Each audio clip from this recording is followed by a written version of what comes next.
किसका प्रभु का पावन नाम, मालिक का प्यारा नाम, समय का जगाया नाम। जय गुरुदेव।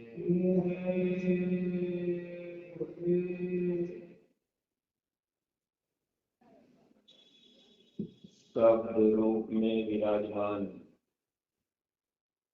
परम पूज्य स्वामी जी महाराज, परम श्रद्धेय पूज्य महाराज जी के चरणों में कोटिशः नमन प्रणाम करते हुए आज इस पावन पवित्र वसुंधरा पर उपस्थित सभी सत्संगी धर्म प्रेमी भाई बहनों को, खास तौर से इस गांव के सभी सम्मानित नौजवान साथियों को, सभी माताओं बहनों को, पिता तुल्य बुजुर्गों को, बच्चे तथा बच्चियों को, साथ ही साथ जय गुरुदेव संगत जिला सीतापुर पूर्वी के इस खंड में सक्रिय रूप से कार्य कर रहे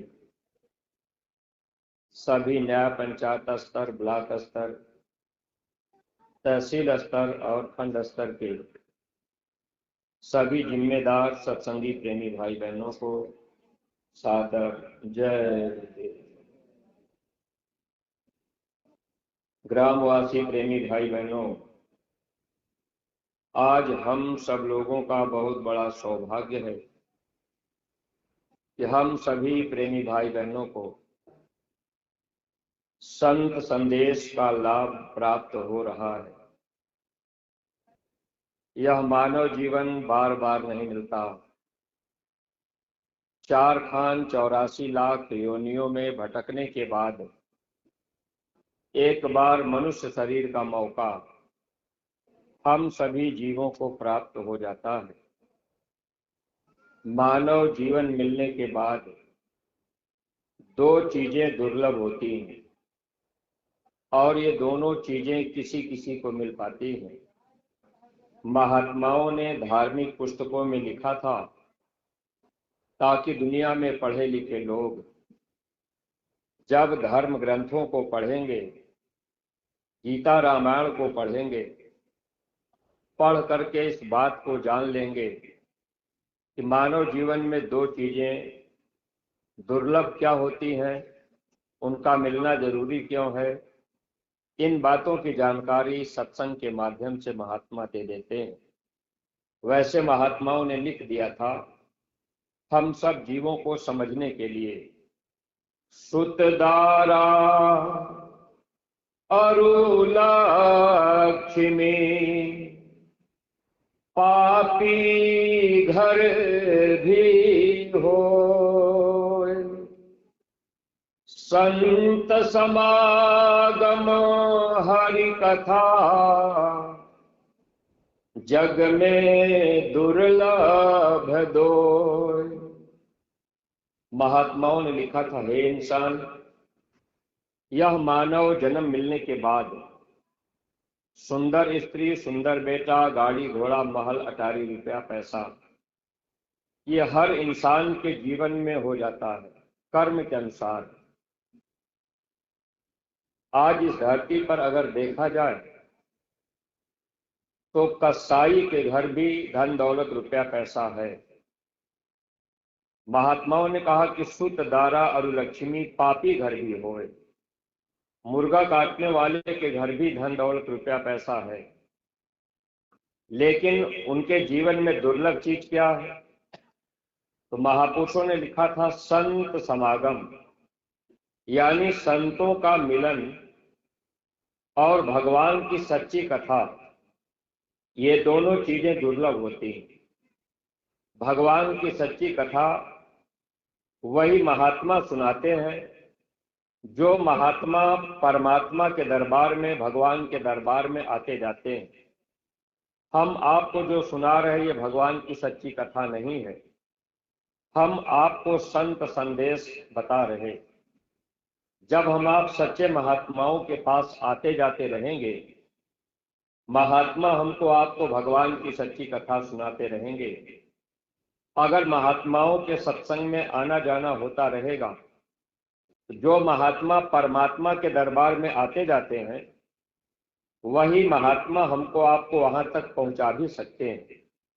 इसलिए प्रेमी भाई बहनों, जीवन में अगर ये दोनों चीजें मिल गई तो मानव जीवन पाना सार्थक बन गया। वैसे मनुष्य शरीर हमको आपको मिला हुआ है, हम आप धन दौलत रुपया पैसा इकट्ठा कर रहे हैं, लेकिन आज नहीं तो कल ये शरीर छूटेगा। इसीलिए महात्माओं ने लिख दिया था ताकि दुनिया के लोग इसको पढ़ करके समझेंगे। हम सब लोग गाना गाते हैं, सुनते हैं, विचार नहीं कर पाते यह मनुष्य शरीर क्या है।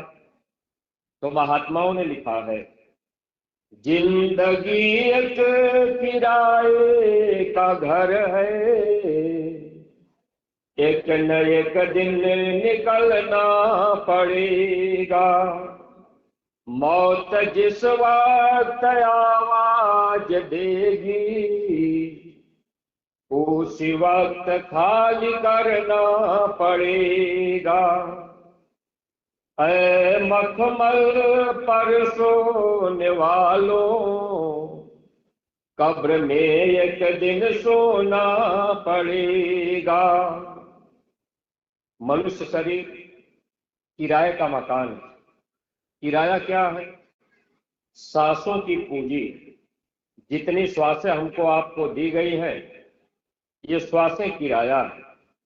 जैसे आप कोई मकान अगर किराए पर ले लिए, साल भर के लिए आपने लिया है, अगर किराया जितने दिन के लिए आपने दिया है उतने दिन तक उस मकान में आप रह सकते हैं।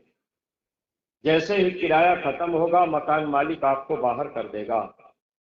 वैसे ये मनुष्य शरीर किराए का मकान है, सांसों की पूंजी किराया है, और इस किराए के मकान में आत्मा रहती है।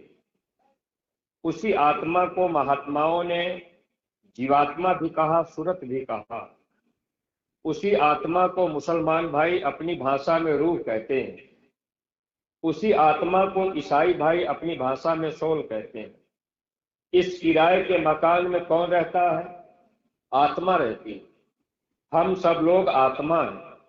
जैसे अभी हम यहाँ तख्ते पर बैठे हैं, हमारा समय पूरा हो जाए, आत्मा शरीर से निकल जाए, तो आप कहेंगे कि राजेश भाई तो चले गए। शरीर को आप जमीन पे लेटा देंगे, ले जाके जला देंगे। तो हम कौन हैं? आत्मा। मैं और मेरा ये दो शब्द है। जैसे मैं कह रहा हूं तो मैं बोल रहा हूं, ये हाथ मेरा है, पैर मेरा है, सर मेरा है, तो मैं कौन हूं? आत्मा। तो आत्मा इस शरीर में किराए पर रह रही, और जैसे ही किराया खत्म होगा, वह मालिक ऊपर से आवाज देगा, अपने सिपाहियों को भेज देंगे, कहेंगे जाओ उस आदमी का समय पूरा हो गया, अब उसको इस किराए के मकान से निकाल दो। जबरदस्ती इस शरीर से आत्मा को खींच दिया जाता है। जब इस शरीर से आत्मा को निकाला जाता है तो ये कंठ चक्र दब जाता है। यहाँ पर आष्टांगी महामाया का निवास होता है। वो आवाज को बंद कर देती है। अब गांव भर में अगर किसी की बोली बंद हो गई, तो लोग कहते हैं कि आज फलाने की बोली बंद हो गई। माताएं बहनें देखने जाती हैं, उनसे पूछती हैं, तो बेचारे कुछ बोल नहीं पाते, आंखों से आंसू गिरता है। माताएं बहनें कहती हैं कि अब माया छछा रही है, अब ये चले जाएंगे। गुरु महाराज बताते थे कि माया नहीं छछाती, मार पड़ती। जब जमदूत आ जाते हैं, खुदा के फरिश्ते सिपाही आते हैं, तो इस शरीर से मार पीट करके आत्मा को खींचते हैं। ये पैर के कोमल तलवे से पिटाई शुरू होती है, और मौत के समय आप देखेंगे ये तलवा सूझ जाता, सूजन आ जाती है। जैसे जैसे आत्मा की शक्ति को खींचते जाएंगे, कि हाथ और पैर ठंडे होते जाएंगे और इस शरीर से आत्मा को निकाल लेंगे, धर्मराज के दरबार में मारते पीटते ले जाएंगे। धर्मराज के दरबार में हमको आपको वहां खड़ा किया जाएगा। जैसे इस कचहरी में कोई मुकदमा आपका हो जाए या कोई गलती किया मुलजिम आप बने हैं, तो आपको वहां कटघरे में खड़ा किया जाता, जज सामने बैठा होता और वहां पर वो पूछता है कि भाई आपने चोरी क्यों किया। ऐसे ही हम जीवों से धर्मराज के दरबार में पूछा जाएगा कि भाई आपने मांस क्यों खाया, आपने शराब क्यों पिया, आपने चोरी क्यों किया, आपने हिंसा क्यों किया, आपने उनका खेत क्यों काट लिया, आपने शराब के नशे में उनको गाली क्यों दिया। जो जो कर्म हम आप कर रहे, धर्मराज के दरबार में हमसे आपसे पूछा जाएगा कि ये बुरा कर्म आपने क्यों किया। अगर आप कहेंगे कि हमको जानकारी नहीं थी, ये बुरा कर्म है, मांस खाना पाप कर्म है, शराब पीना पाप कर्म है, आप कहेंगे कि हमको जानकारी नहीं थी, तो महात्मा इस धरती पर आते हैं तो महात्मा अपना संदेश सबको देना चाहते हैं। बाबा जय गुरुदेव जी महाराज का संदेश गांव गांव गली गली जन जन तक पहुंचाया जा रहा, ताकि हर आदमी को जानकारी रहे, बच्चा बच्चा भी जानता रहे कि भाई ये मांस खाना, शराब पीना, अंडा खाना पाप कर्म है। अगर ये कर्म हम करेंगे तो कर्मों का फल हमको भोगना पड़ेगा। वैसे कहने वालों ने कहा है कि बुरे कर्म का बुरा नतीजा, ना मानो तो कर देखो, जिसने जिसने किया है यारों, उसका उसका घर देखो। जब बुरा कर्म करेंगे तो उसका फल भी बुरा होगा। अगर हम आप कांटा बोएंगे तो कांटा मिलेगा। इसलिए महात्मा जब जीवन में मिल जाते हैं तो सत्संग के द्वारा महात्मा हम जीवों को बुरे कर्मों से बचाते हैं। वैसे तो मनुष्य शरीर मिल गया तो मन में बड़ा भारी गुमान अहंकार रहता है। हम आप ये सोचते हैं कि चलो खाओ पियो मौज मस्ती लो, ये मानव जन्म मिला हुआ है। लेकिन प्रेमी भाई बहनों, यह मानव जन्म हमेशा के लिए नहीं मिला, थोड़े दिन के लिए मिला है।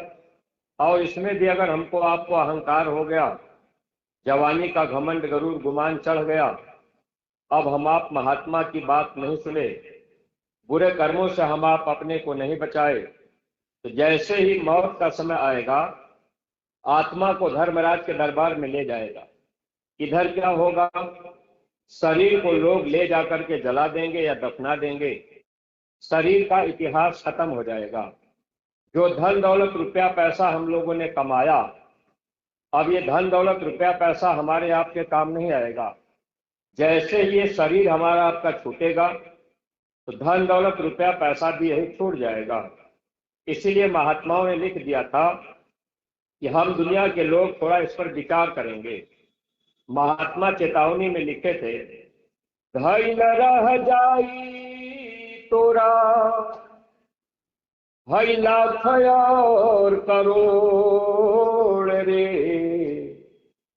जवन दीन टूट जाई यही ससिया के डोर रे। सांस खत्म होगी, आत्मा को निकाल दिया गया। इस संसार में हम लोगों का कुछ रिश्ता होता है, उसे भौतिक रिश्ता कहते हैं। जैसे पति पत्नी का रिश्ता है, भाई बहन का रिश्ता है, माता पिता का रिश्ता है। तो जब इस शरीर से आत्मा को निकाला जाता है, उस समय ये दुनिया के कोई भी व्यक्ति या कोई साथी या कोई स्त्री पुरुष हमारी आपकी मदद नहीं करेंगे, यानी आत्मा का साथ नहीं देंगे। आत्मा के साथी केवल शब्द भेदी महात्मा होते हैं। अगर महात्मा शब्द भेदी मिल गए तो मौत के समय महात्मा हमारी आपकी मदद करते हैं। लेकिन जिस संसार में हम आप फंसे हुए हैं, अब स्त्री क्या करेगी? अगर पति का समय पूरा हो गया तो अब पति आत्मा तो चली गई, पत्नी क्या कर सकती? न तवा निभई है नारी केवल मकान तक। अब स्त्री अपने पति के लाश को मकान के बाहर तक पहुंचा देगी, लौट के चली आएगी, रोती रहेगी। भाई निभई है नाता केवल श्मशान तक। भाई बंधु श्मशान घाट तक लेके जाएंगे। नातेदार रिश्तेदार बसते रही बिहान तक। बेटा निभई है नाता केवल पिंडदान तक। अगवा के साथी कोई होई नाही तोर। प्रेमी भाई बहनों, आत्मा का कोई साथी नहीं बनता। अगर इस मानव जीवन में महात्मा मिल जाते हैं तो सबसे बड़ा फायदा ये होता है कि मौत के समय महात्मा हमारी आपकी आत्मा की मदद करते हैं। जमदूत हमको आपको सजा नहीं दे सकते, जमदूत हमको आपको मार पीट नहीं सकते, यानी मौत के समय पीड़ा नहीं होगी। जब महात्मा जीवन में मिल जाएंगे, अगर इनसे हमारा आपका प्रेम हो जाएगा तो मौत के समय महात्मा हमारी आपकी मदद के लिए खड़े हो जाते हैं। जैसे गांव में कोई गरीब आदमी हो, अगर वो कोई गलती कर दे तो पुलिस आएगी, डंडा मारेगी और मार पीट करके थाने में ले जाके बंद करेगी। अगर गांव का कोई बड़ा आदमी हो, प्रधान आदमी हो, सोर्स वाला हो, यानी उसका परिचय ऊपर के अधिकारी से अगर हो, अगर गांव का कोई बड़ा आदमी गलती करेगा तो पुलिस आएगी, केवल सूचना देगी, अरे प्रधान जी आपको दरोगा जी ने थाने पे बुलाया, आप जाके मिल लीजिएगा। देखिए इतना अंतर है। गरीब आदमी गलती किया तो पुलिस गांव में ही डंडा मारेगी सबके सामने और मार पीट करके ले जा करके थाने में बंद करेगी। कोई बड़ा आदमी, पैसे वाला आदमी है, अगर उसने गलती किया तो पुलिस आकर के बता देगी कि दरोगा जी ने आपको बुलाया है, आप मिल लीजिएगा। ऐसे ही प्रेमी भाई बहनों, हम सब जीव जब इस संसार से जाने लगते हैं, अगर सदगुरु जीवन में मिल गए तो खुदा के फरिश्ते आएंगे, सूचना देंगे कि भाई आपका समय पूरा हो गया, और वो मार पीट करके नहीं ले जाएंगे। सदगुरु हम सब जीवों को लेके जाते हैं। उस समय कोई पीड़ा, कोई तकलीफ नहीं होती। स्वामी जी महाराज बताते थे, अगर महात्मा जीवन में नहीं मिले तो जमदूत मारते पीटते ले जाते हैं, हथकड़ी बेड़ी लगाकर घसीटते ले जाएंगे। यमलोक का मार्ग बड़ा दर्दीला होता है। जैसे रास्ते में कटीले तार बिछे होते हैं और उसी कटीले तार पर जीव को चलाया जाता है। जैसे कटीले तार जमीन पे लगा दिए जाएं और आपके ऊपर कुछ बोझा रख दिया जाए और आपसे कहा जाए कि इसी पर आप चलिए, आप एक कदम भी नहीं चल पाएंगे। ऐसे ही जीव के ऊपर कर्मों का, पाप कर्मों का बोझा लगा रहता है। पाप की गठरी लदी रहेगी और कटीले तार रास्ते में बिछे हुए हैं, अब उसी पे आपको चलना होगा। जीव चल नहीं पाता, गिर जाता है। जमदूत उसी कटीले तार पर घसीट के ले जाते हैं।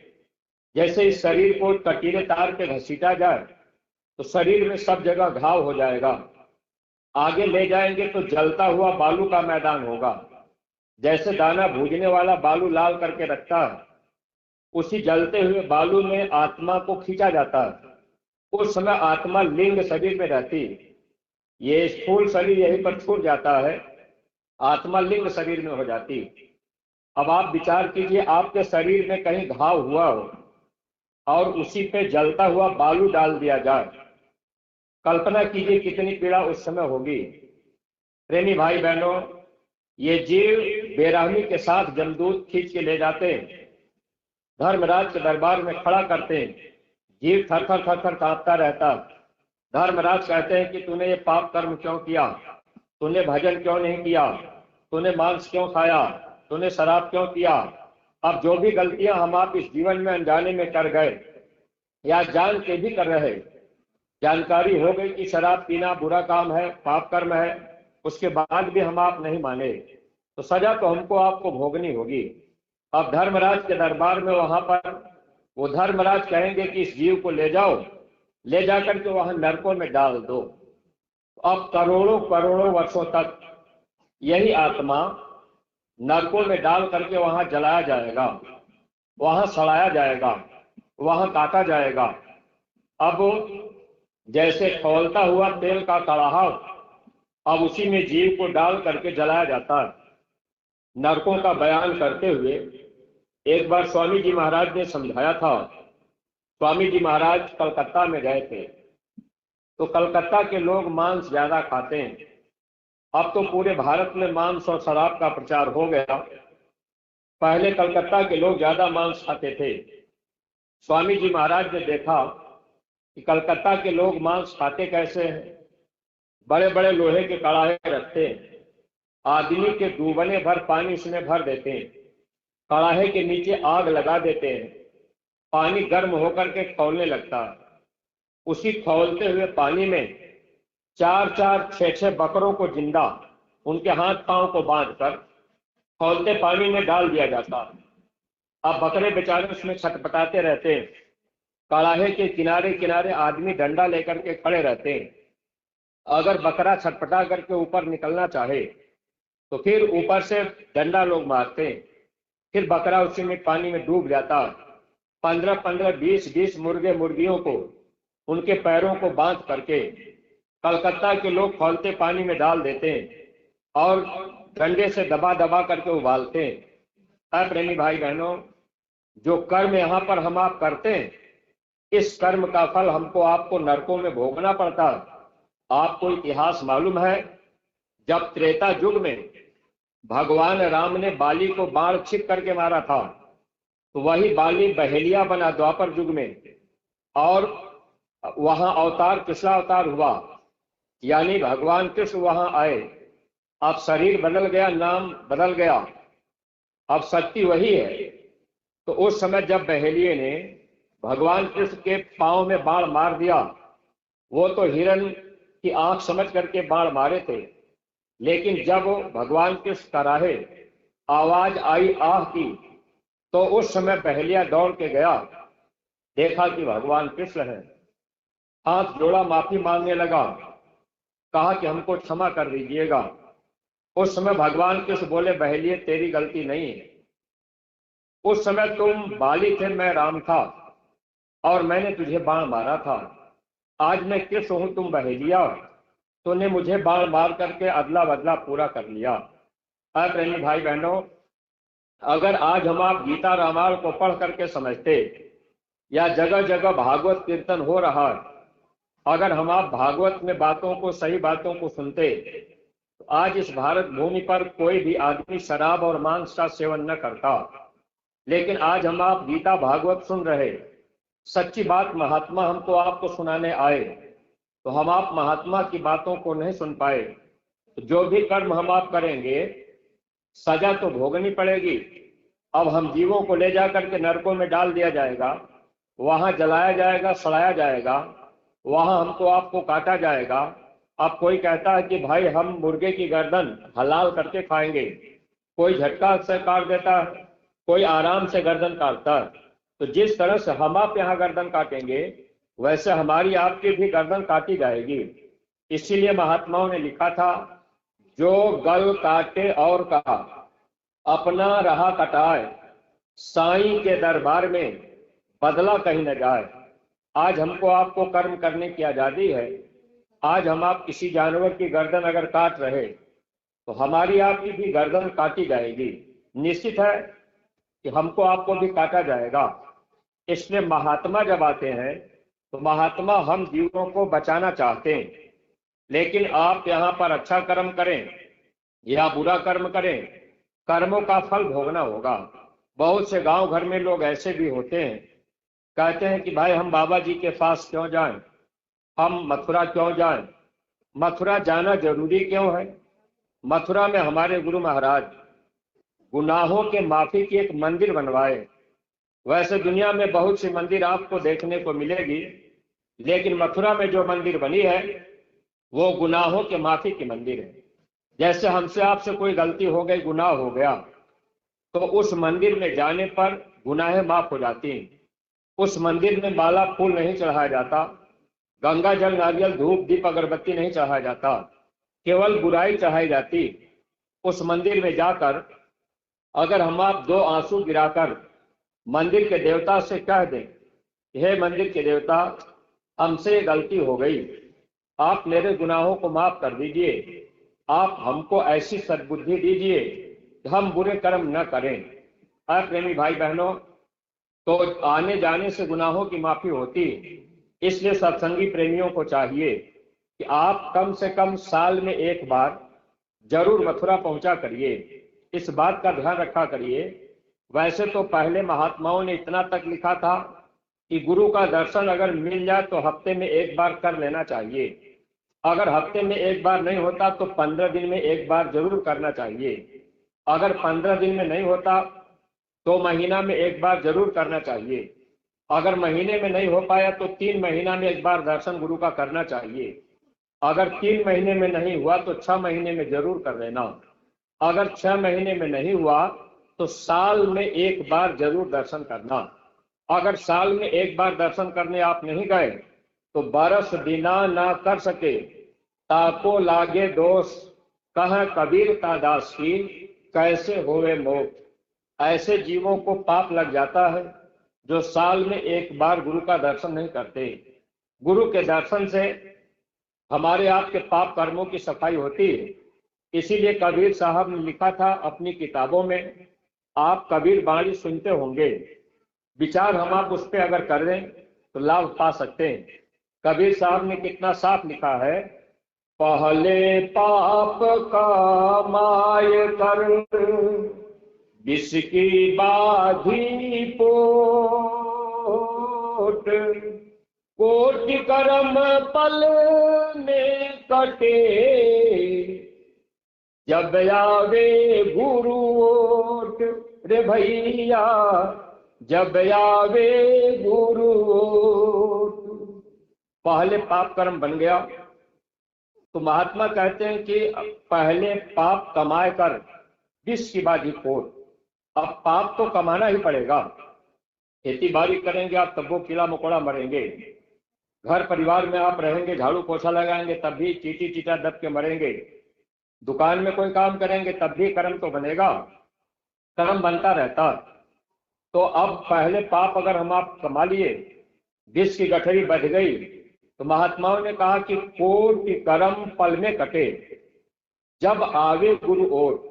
जब हम आप गुरु के पास जाएंगे तो करोड़ों जन्मों के पाप महात्मा पल भर में काट देते हैं। तो महात्मा एक कर्म को काटते हैं, माफी संतों के द्वारा होती है। भगवान देवी देवता कर्म को माफ नहीं करते।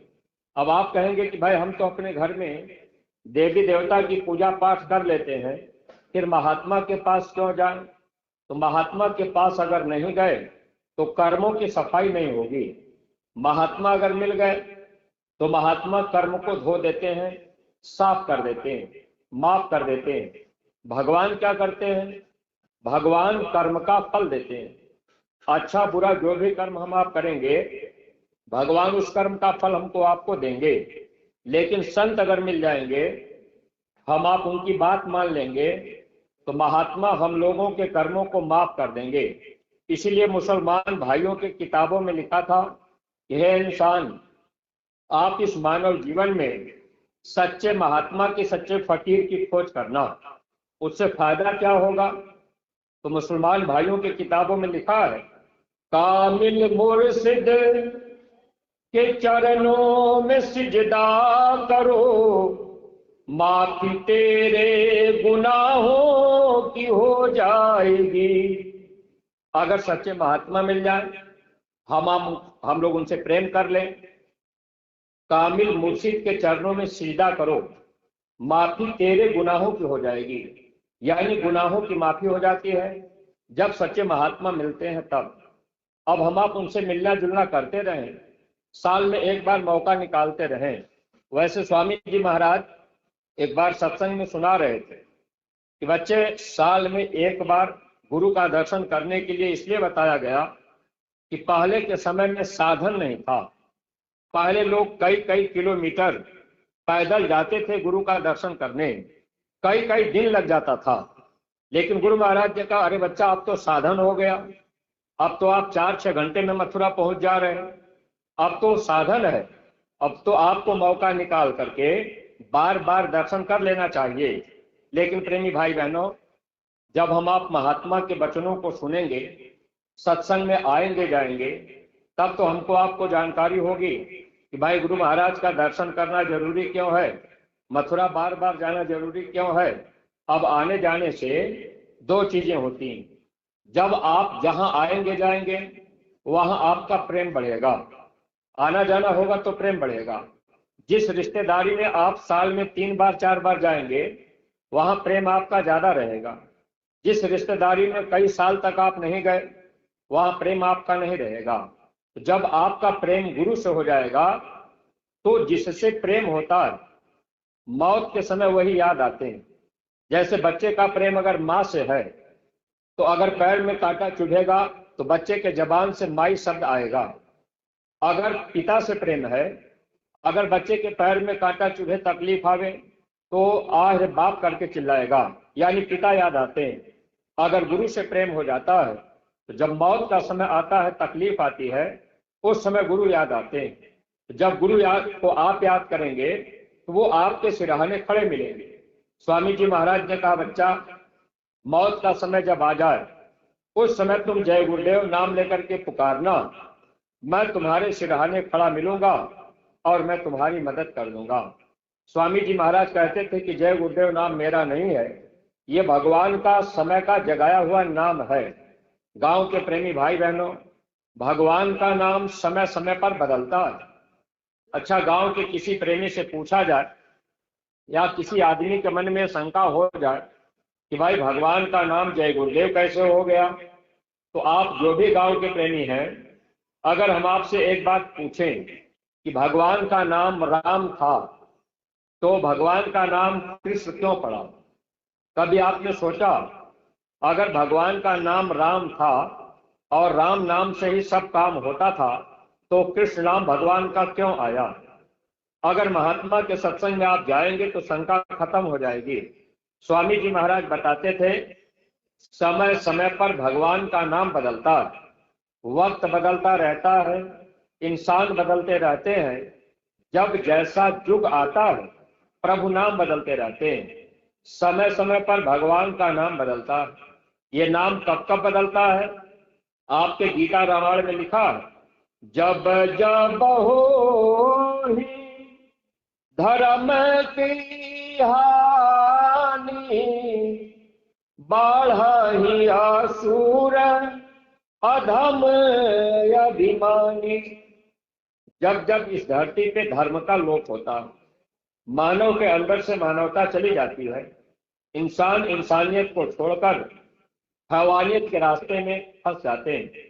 जब लोग जाति पात के लड़ाई झगड़े में फंस जाते हैं, नजरों में माँ बहन बहू बेटी की पहचान खत्म हो जाती, ऐसे समय में इस धरती पर धर्म की स्थापना करने के लिए कोई न कोई शक्ति आती। तो जब वो शक्ति आती है तो इंसान के अंदर इंसानियत का जामा धारण कराने के लिए महात्मा प्रयास करते हैं। मानव के अंदर मानवता आ जाए, इसके लिए महात्मा प्रयास करते हैं। जाति पाति का भेदभाव खत्म हो जाए, लड़ाई झगड़े का भाव खत्म हो जाए, महात्मा ये चाहते हैं।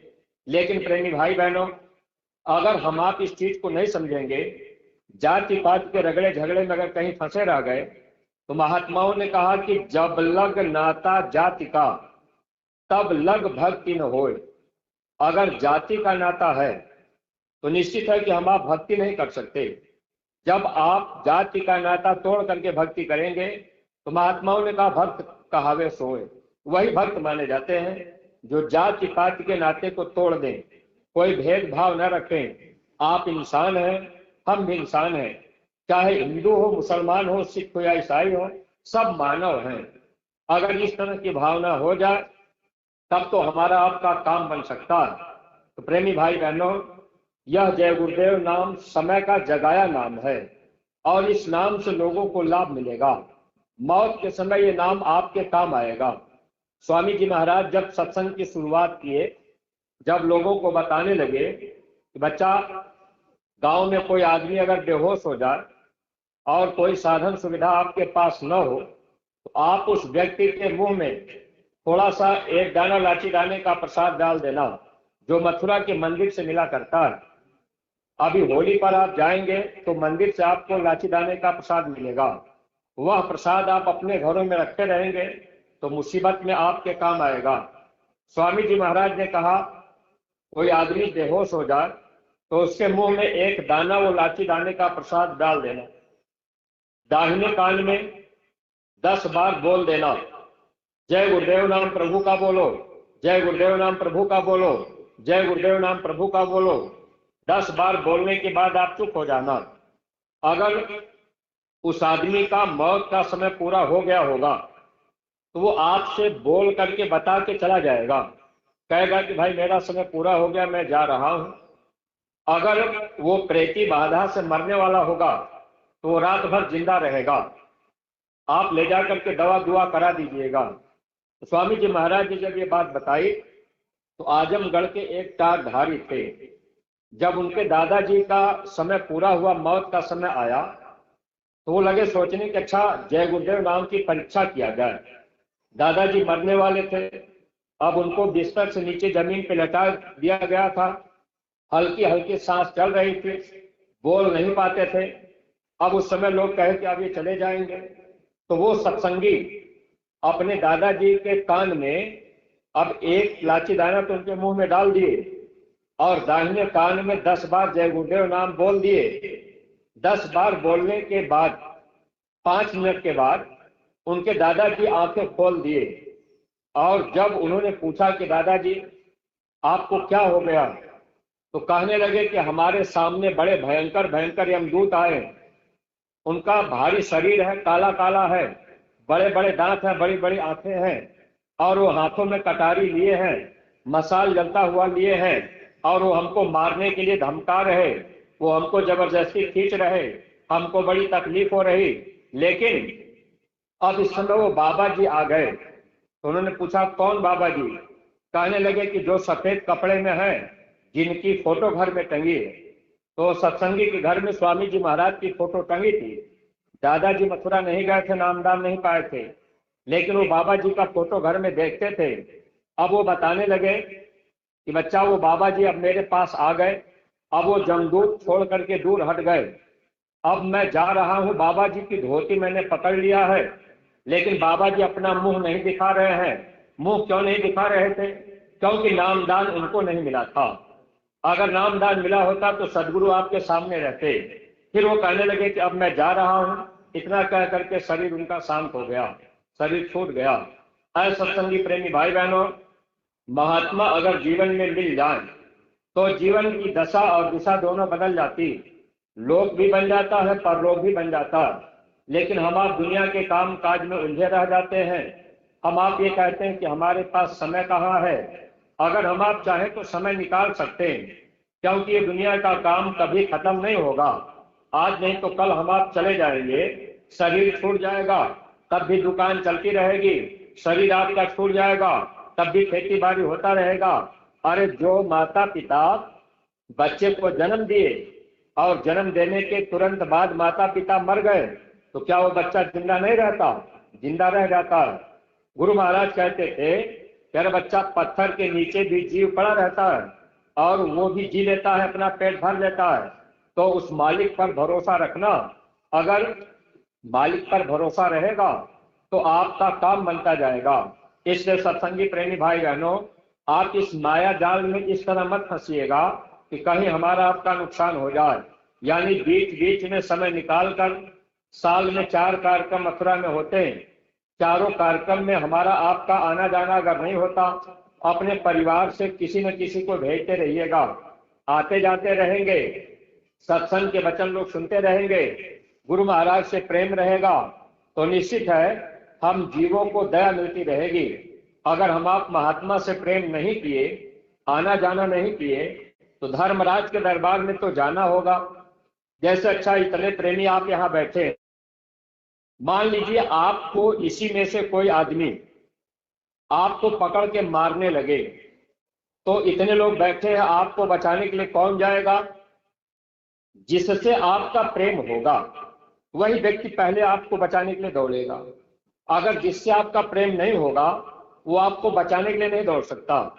ठीक इसी तरह से जब इस आत्मा को जमदूत पीट के ले जाना चाहते हैं, अगर गुरु से प्रेम है तो गुरु ही बचाने के लिए खड़े होते हैं। स्वामी जी महाराज कहते थे कि जब धर्मराज के दरबार में वहां कर्म का हिसाब होगा तो वहां मैं भी रहूंगा, वहां गुरु भी रहते हैं। अब वहां काल भगवान धर्मराज पूछेंगे कि भाई आपने चोरी क्यों किया, आपने झूठ क्यों बोला, आपने व्यभिचार क्यों किया, आपने शराब क्यों पी लिया, आपने अंडा क्यों खाया, आपने माँ बहनों को बुरी निगाह से क्यों देखा। अगर किसी माँ बहन को आपने बुरी निगाह से देख लिया या कोई बुरा कर्म कर दिया या अपनी जबान से कुछ आपने कह दिया तो जानते हैं इसका कर्म क्या कैसे भोगना होता है। महात्माओं ने लिखा है, पर नारी के रास्ते सीधे नर के जाए, ताको जम छाड़े नहीं केतिक करो उपाय। पर नारी पहनी छुरी मत कोई लाओ अंग, रावण के 10 सिर गए पर नारी के संग। रावण के 10 सिर काटे गए। प्रेमी भाई बहनों, ये कर्म का विधान है। अब धर्मराज के दरबार में आप जाएंगे और वो धर्मराज पूछेंगे कि आपने ये बुरा कर्म क्यों किया, आप कहेंगे हमको कोई बताया नहीं। तो महात्मा इसीलिए परेशान रहते हैं। बाबा जी को क्या जरूरत थी कि जगह जगह सत्संग किया जाए। अभी पूज्य महाराज जी अगले साल आपके जिले में आए थे और यही पास में ही सत्संग हुआ था। ऐसे जगह जगह कई दिनों तक आपके सीतापुर जिले में रहे। अभी महाराज जी ने ये कहा कि आगे 2-2.5 साल के बाद महाराज जी बोले कि सीतापुर में मैं फिर चलूंगा और वहां एक एक न्याय पंचायत में एक कार्यक्रम करूंगा। ऐसे सत्संगी प्रेमी भाई बहनों, इसकी तैयारी आप लोग पहले से कीजिएगा कि ताकि महाराज जी का कार्यक्रम एक एक न्याय पंचायत में जगह जगह थोड़ी थोड़ी दूर पर हो जाए, ताकि सबको सत्संग सुनने का मौका मिल जाए। सब लोग सत्संग के वचन सुन लें, माने ना माने वो उनकी मर्जी होगी, लेकिन जिनका संस्कार होगा, जिनका सौभाग्य होगा, ऐसे लोग सत्संग के वचन सुन करके फिर महात्मा की तरफ खिंच जाते हैं। ऐसे जीवों का काम बन जाता है। सत्संगी प्रेमी भाई बहनों, धर्मराज के दरबार में जब हिसाब होने लगेगा तो वहां हमसे आपसे भी पूछा जाएगा। उस समय काल भगवान कहेंगे ये जीव आपका नहीं है, मेरा है, इसको मैं जाने नहीं दूंगा। वहां गुरु भी रहते हैं, कहते हैं कि ये जीव मेरा है, तुम इसको सजा नहीं दे सकते। तो वहां बहस होने लगती। जैसे कचहरी में वकील बहस करते हैं, जज बैठा रहता है, ऐसे ही धर्मराज के दरबार में बहस होगी। ये जीव आपका नहीं है, लेकिन आप गुरु के हैं या नहीं हैं, अब इसकी पहचान परख आप कैसे करेंगे, इस बात को ध्यान रखिएगा। अगर आप मेरी बात मानेंगे तो लोग कहेंगे कि भाई ये तो राजेश के आदमी है। अगर आप पेंटर भाई की बात मानेंगे तो लोग कहेंगे ये पेंटर के आदमी है। अगर आप देशराज भाई की बात मानेंगे तो लोग कहेंगे कि ये देशराज के आदमी है। इसलिए आप जब गुरु की बात मानेंगे तब आप गुरु के रहेंगे, तब आप बच पाएंगे। अगर किसी दूसरे की बात मानेंगे तो फिर आप भक्ति के राह से गिरते जाएंगे। इसलिए इतना ध्यान रखिएगा। अब बात आपको किसकी माननी है? गुरु की माननी है। लेकिन बात हम आप मानते किसकी है? मन की बात हम आप मानते हैं। स्वामी जी महाराज बताते थे, जहां माताएं बहनें विद्या लगाती भाई लोग चंदन, यहाँ पर ये 2 पंखुड़ी का कमल होता है। बाएं तरफ मन का निवास होता है। ये बायां अंग काल का होता है, ये अशुद्ध माना जाता है, यानी मन जो है काल का एजेंट है। दाहिनी तरफ आत्मा का निवास होता है। ये दाहिना अंग दयाल का होता है, ये शुद्ध माना जाता है, यानी आत्मा दयाल देश की रहने वाली है और ये मन काल के देश का रहने वाला काल का एजेंट है। मन अलग है, आत्मा अलग है।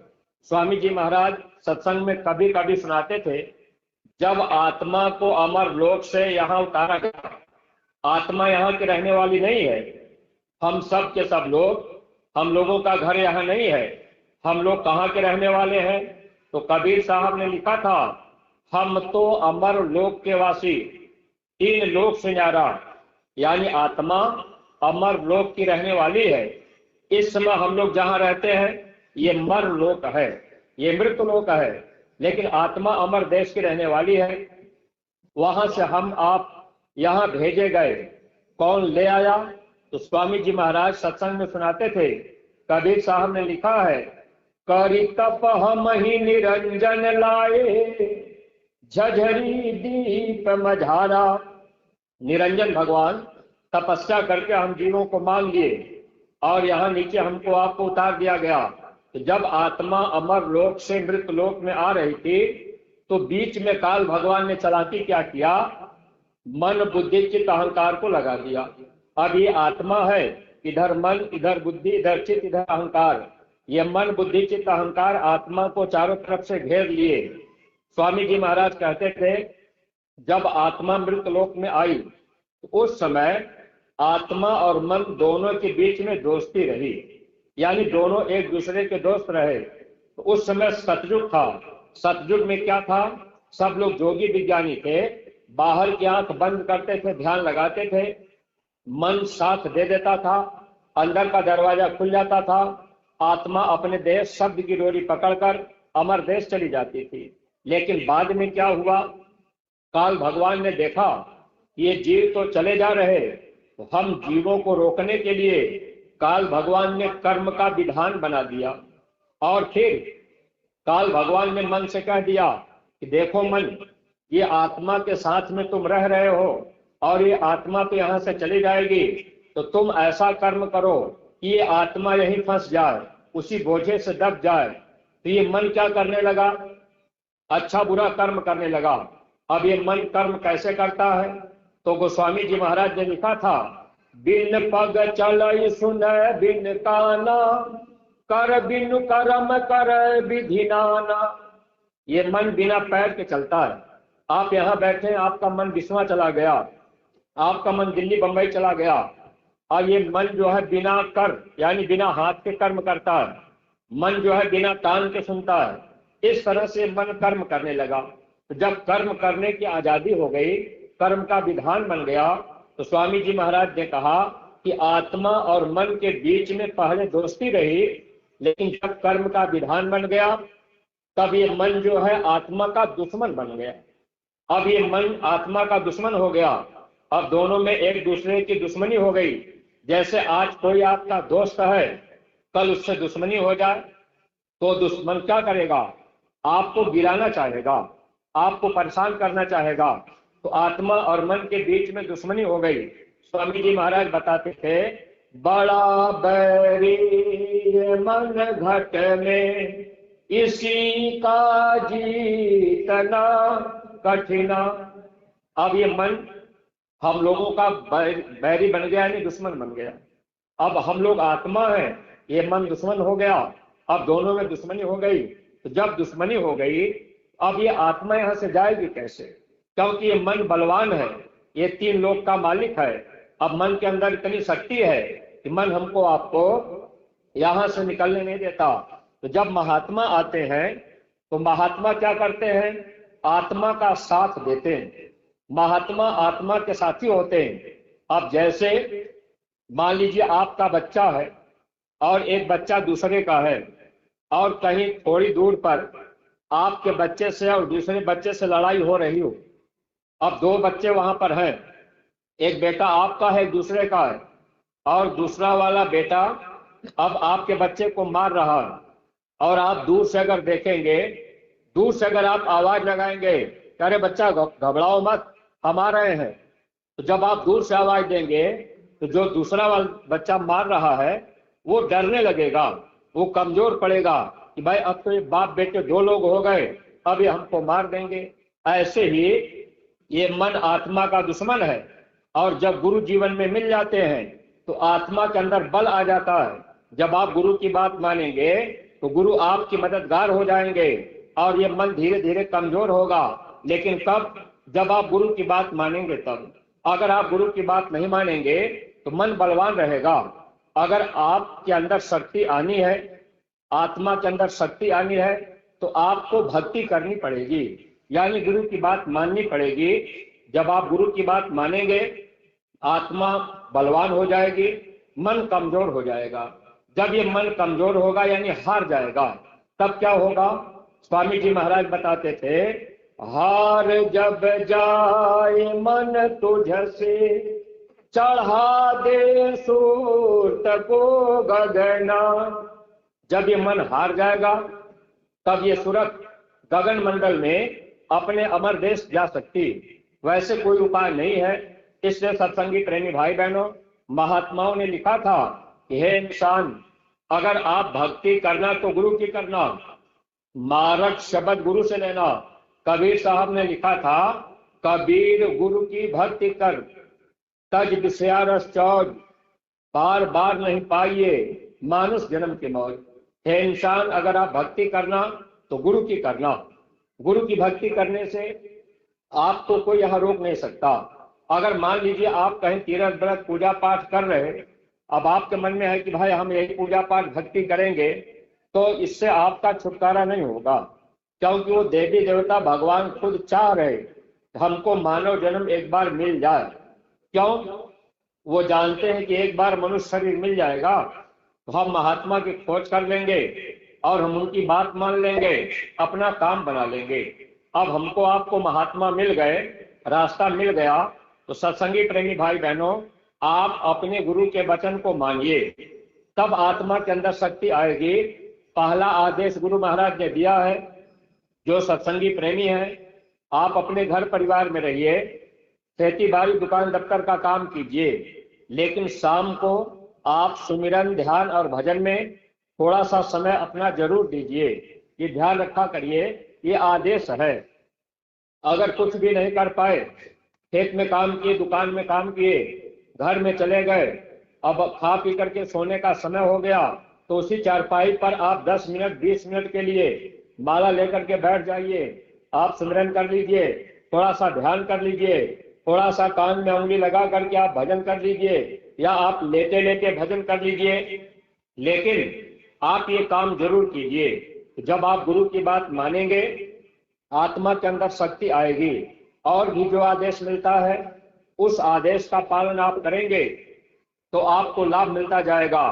अब जैसे मान लीजिए गुरु महाराज के दरबार मथुरा में अभी 3, 4, 5 मार्च को होली का कार्यक्रम होगा। अब सत्संगी प्रेमी भाई बहनों, आपका प्रेम गुरु से है या नहीं है, महात्मा इसको देख लेते हैं। और जितने सत्संगी प्रेमी हैं, आप लोग थोड़ा सा ये ध्यान से बात को समझ लीजिए। अगर गुरु से आपका प्रेम है तो काल आपको रोक नहीं पाएगा। कि जैसे संसार में आपका प्रेम है, वैसे प्रेम गुरु से होना चाहिए। महात्माओं ने लिखा है, जैसी प्रीत कुटुंब से, तैसी गुरु से हो, कह कबीर दास की, पल्ला न पकड़े को भैया, पल्ला न पकड़े को। जैसा प्रेम घर परिवार नातेदार रिश्तेदार से है, वैसा ही प्रेम आपका गुरु से होना चाहिए। अब थोड़ी सी आप जांच कर लीजिए, जितने सत्संगी प्रेमी हैं, जैसा प्रेम आपका नातेदार रिश्तेदार से है, वैसा प्रेम आपका गुरु से है कि नहीं है, आप अच्छी तरह से जांच सकते हैं। अच्छा, अगर आपके रिश्तेदारी में शादी पड़ी हो, आप वहां न जा पाते हो, तो आप किसी न किसी के द्वारा 100, 200, 1000, 500 रुपया दहेजा जरूर भिजवाते हैं कि भैया हम नहीं जा पा रहे, ये 500 रुपया 200 रुपया हमारा वहां दहेजा लिखवा दीजिएगा। क्यों? ताकि संसार से आपका प्रेम बना रहे। जैसी प्रीत कुटुंब से, तैसी गुरु से हो। अब 3, 4, 5 मार्च को होली का कार्यक्रम मथुरा में होगा। क्या आपके अंदर चिंता हुई कि भाई मथुरा में कार्यक्रम होने जा रहा, तो हम 10, 20, 50 रुपया अपने न्याय पंचायत के जिम्मेदार को भंडारे की सेवा लिखवा दें? हमारे आपके अंदर ये चिंता नहीं होती। अब न्याय पंचायत के जिम्मेदार अब आपके घर 2-2, 3-3 बार दौड़ के जाएंगे और उस पर भी आप ध्यान नहीं देंगे। अगर वो बेचारे कहेंगे कि भाई कुछ सेवा दे दीजिए, तो आपने 10 रुपया पकड़ाया। ऐसे सत्संगी प्रेमी भाई बहनों, स्वामी जी महाराज ने मथुरा में कहा था, अब 10 रुपए की कोई चीज नहीं मिल पाती। इसलिए आप इतना ध्यान रखा करिए। आप गुरु से प्रेम बढ़ाना चाहते हैं, गुरु का प्रेम आप खरीदना चाहते हैं, तो आप सेवा भी थोड़ा ध्यान दे करके किया करिए। इसलिए जब कार्यक्रम लगे, 3, 4, 5 मार्च को होली होगा, कार्यक्रम मथुरा में होगा, भंडारा चलेगा। आप अगर जा रहे हैं तो अच्छी बात है, अगर आप जाते हैं तो इतना ध्यान रखा करिए कि 3 दिन आपको मथुरा में रुकना है, 3 दिन आप दोनों टाइम भोजन करेंगे, तो आप उतनी सेवा जरूर दीजिए जितना आप वहां जा करके खा रहे। आप अपने घर में तो आप खाएंगे ही, आप अपने घर में रहेंगे तो घर का खाएंगे। आप मथुरा चले गए भंडारे में, तो आप कम से कम उतना सेवा दे दीजिए जो 3 दिन आप वहां रह करके खाए, उतनी सेवा आप भंडारे में दे दीजिए। अगर नहीं जा पाए तो आप इतना कोशिश कीजिए कि भैया आपकी बार हम नहीं जा रहे, तो आप ये हमारी सेवा, ये 100 रुपया भंडारे में ले लीजिए, 50 रुपया भंडारे में ले लीजिए। ये हमारा 2 किलो चावल है, ये 1 किलो आटा है, और आपकी इच्छा बन जाए तो थोड़ा हल्दी नमक भी दे दीजिए। आप कह दीजिए कि ये मेरी सेवा वहां भंडारे में मथुरा में लगा दीजिएगा। और किसी सत्संगी से आपने कह दिया कि भैया ये 10 रुपया हमारा आप अलग से लेते जाइए, मथुरा मंदिर में प्रसाद हमारा चढ़ा दीजिएगा, हमारे गुनाहों की माफी दरबार में मांग लीजिएगा, और मंदिर का प्रसाद लेते आइएगा, महाराज जी से हमारा जय गुरुदेव कह दीजिएगा। ऐसे सत्संगी प्रेमी भाई बहनों, जब आप गुरु से प्रेम करेंगे, गुरु की तरफ अपना भाव बनाएंगे, तो गुरु आपको अपना समझने लगेंगे। इसलिए जैसा प्रेम आपका संसार में है, ऐसा ही प्रेम गुरु से आपका होना चाहिए। अभी होली का कार्यक्रम जब बीतेगा तो महाराज जी तुरंत निकल जाएंगे 7 मार्च को। 8 मार्च से बिहार का कार्यक्रम काफिला जाएगा बिहार में। महाराज जी 67 दिन तक, यानी 2 महीना के ऊपर महाराज जी बिहार में रहेंगे। गर्मी का महीना रहेगा। अब बिहार में आप लोगों को जाना है और वहां जा करके भंडारा चलाना है, वहां प्रचार करना है, महाराज जी का कार्यक्रम कराना है। एक कार्यक्रम कराने में कम से कम 3, साढ़े 3 लाख रुपया खर्चा होगा। ऐसा सत्संगी प्रेमी भाई बहनों, अब आपसे कहा जाए कि भाई अब अप्रैल के महीने में 14 अप्रैल को कार्यक्रम है, अब आपसे कहा जाए कि बिहार आप चलिए, तो आप कहेंगे भैया इस समय तो गेहूं की कटाई लगी है, इस समय तो हम नहीं जा पाएंगे। लेकिन सत्संगी प्रेमी भाई बहनों, आप ये ध्यान रखिएगा कि जैसे आप बिहार नहीं जा पा रहे, तो बिहार आने और जाने का जहां काफिला है, वहां आने जाने का किराया कम से कम 1000 रुपया तो लग ही जाएगा। तो अगर आप नहीं बिहार जा पा रहे, तो आप अपने जिम्मेदार को कहिए कि भैया हम तो जा नहीं पा रहे, हमारी खेती बाड़ी है, लेकिन 1000 रुपया ये हमारा बिहार काफिले का ये भंडारे में लगा दीजिएगा, ये हमारी सेवा ले लीजिए, तब तो गुरु से प्रेम रहेगा। लेकिन प्रेमी भाई बहनों, हम आप उस पर भी ध्यान नहीं देते हैं। आप कह देंगे कि अरे अभी तो होली पर दिए ही थे, तब तक फिर आप सेवा मांगने आ गए। तो क्या वो अपने लिए मांग रहे? अरे आपका परमार्थ बनाने के लिए महात्मा आपसे मांग रहे। गुरु महाराज सत्संग में कहते थे, मर जाऊं मांगू नहीं अपने तन के काज, परमारथ के कारण मोहिनया वेलाज रे भैया, मोहिनया वेलाज। महात्मा अपने लिए नहीं मांगते, आप देंगे। जैसे बिहार का कार्यक्रम होगा, अब आप सेवा रजिस्टर में लिखवा दिए। अब मान लीजिए बिहार के नाम पर आपसे कोई दूसरा मांग के ले जाए, तो आपकी सेवा बिहार जाएगी नहीं जाएगी वो आप जाने। लेकिन जब आप गुरु महाराज की बात मानते हैं, तो आप लोग अपनी अपनी सेवा न्याय पंचायत के जो जिम्मेदार हैं, आप उनके रजिस्टर में लिखवाइए, भैया ये बिहार की सेवा हमारा लिख लीजिए। अब आपने पैसा लिखवा दिया, कुछ चावल आटा आपने दे दिया, जो आपसे बन पड़े। मैं ये नहीं कह रहा कि नहीं आप 1000 रुपया दीजिए, वो तो आप जितना लगाएंगे उतना आप पाएंगे। नहीं 1000 दे पाए तो थोड़ा कम दे दीजिए, लेकिन रजिस्टर में लिखवाइएगा और अपना हस्ताक्षर कर दीजिएगा। न्याय पंचायत के जिम्मेदार ब्लॉक के जिम्मेदार को सेवा दे देंगे, और ब्लॉक के जिम्मेदार खंड के जिम्मेदार को सेवा दे जमा कर देंगे या सेवा आपकी मथुरा में जाकर के लग जाए, वहां जाकर के बिहार में लग जाएगी। अब मान लीजिए कोई लेना देना आपका बिहार का है, तो वहां महात्मा रोटी खिला करके आपके पैसे से भंडारा चलवा करके आपका लेना देना पूरा करा देंगे। सत्संगी प्रेमी भाई बहनों, सेवा अगर आप इस तरह से गुरु आदेश में करेंगे तो आपको दया दुआ मिलती रहेगी और आपका ये मानव जीवन पाना सार्थक बन जाएगा। अगर आप सेवा पर ध्यान नहीं रखेंगे, चाहे कोई सेवा आपके ले जाए, आप नहीं ध्यान दे पाए, कोई आपसे कह देगा अरे भाई सेवा तो दे दीजिए, हम तो पहुंचा देंगे, तो इसमें आपका नुकसान होगा। इसलिए जिनको जिम्मेदारी दी गई है, जो न्याय पंचायत के जिम्मेदार बनाए गए हैं, सेवा आप उनको दिया करिए। ये बात ध्यान रखा करिए।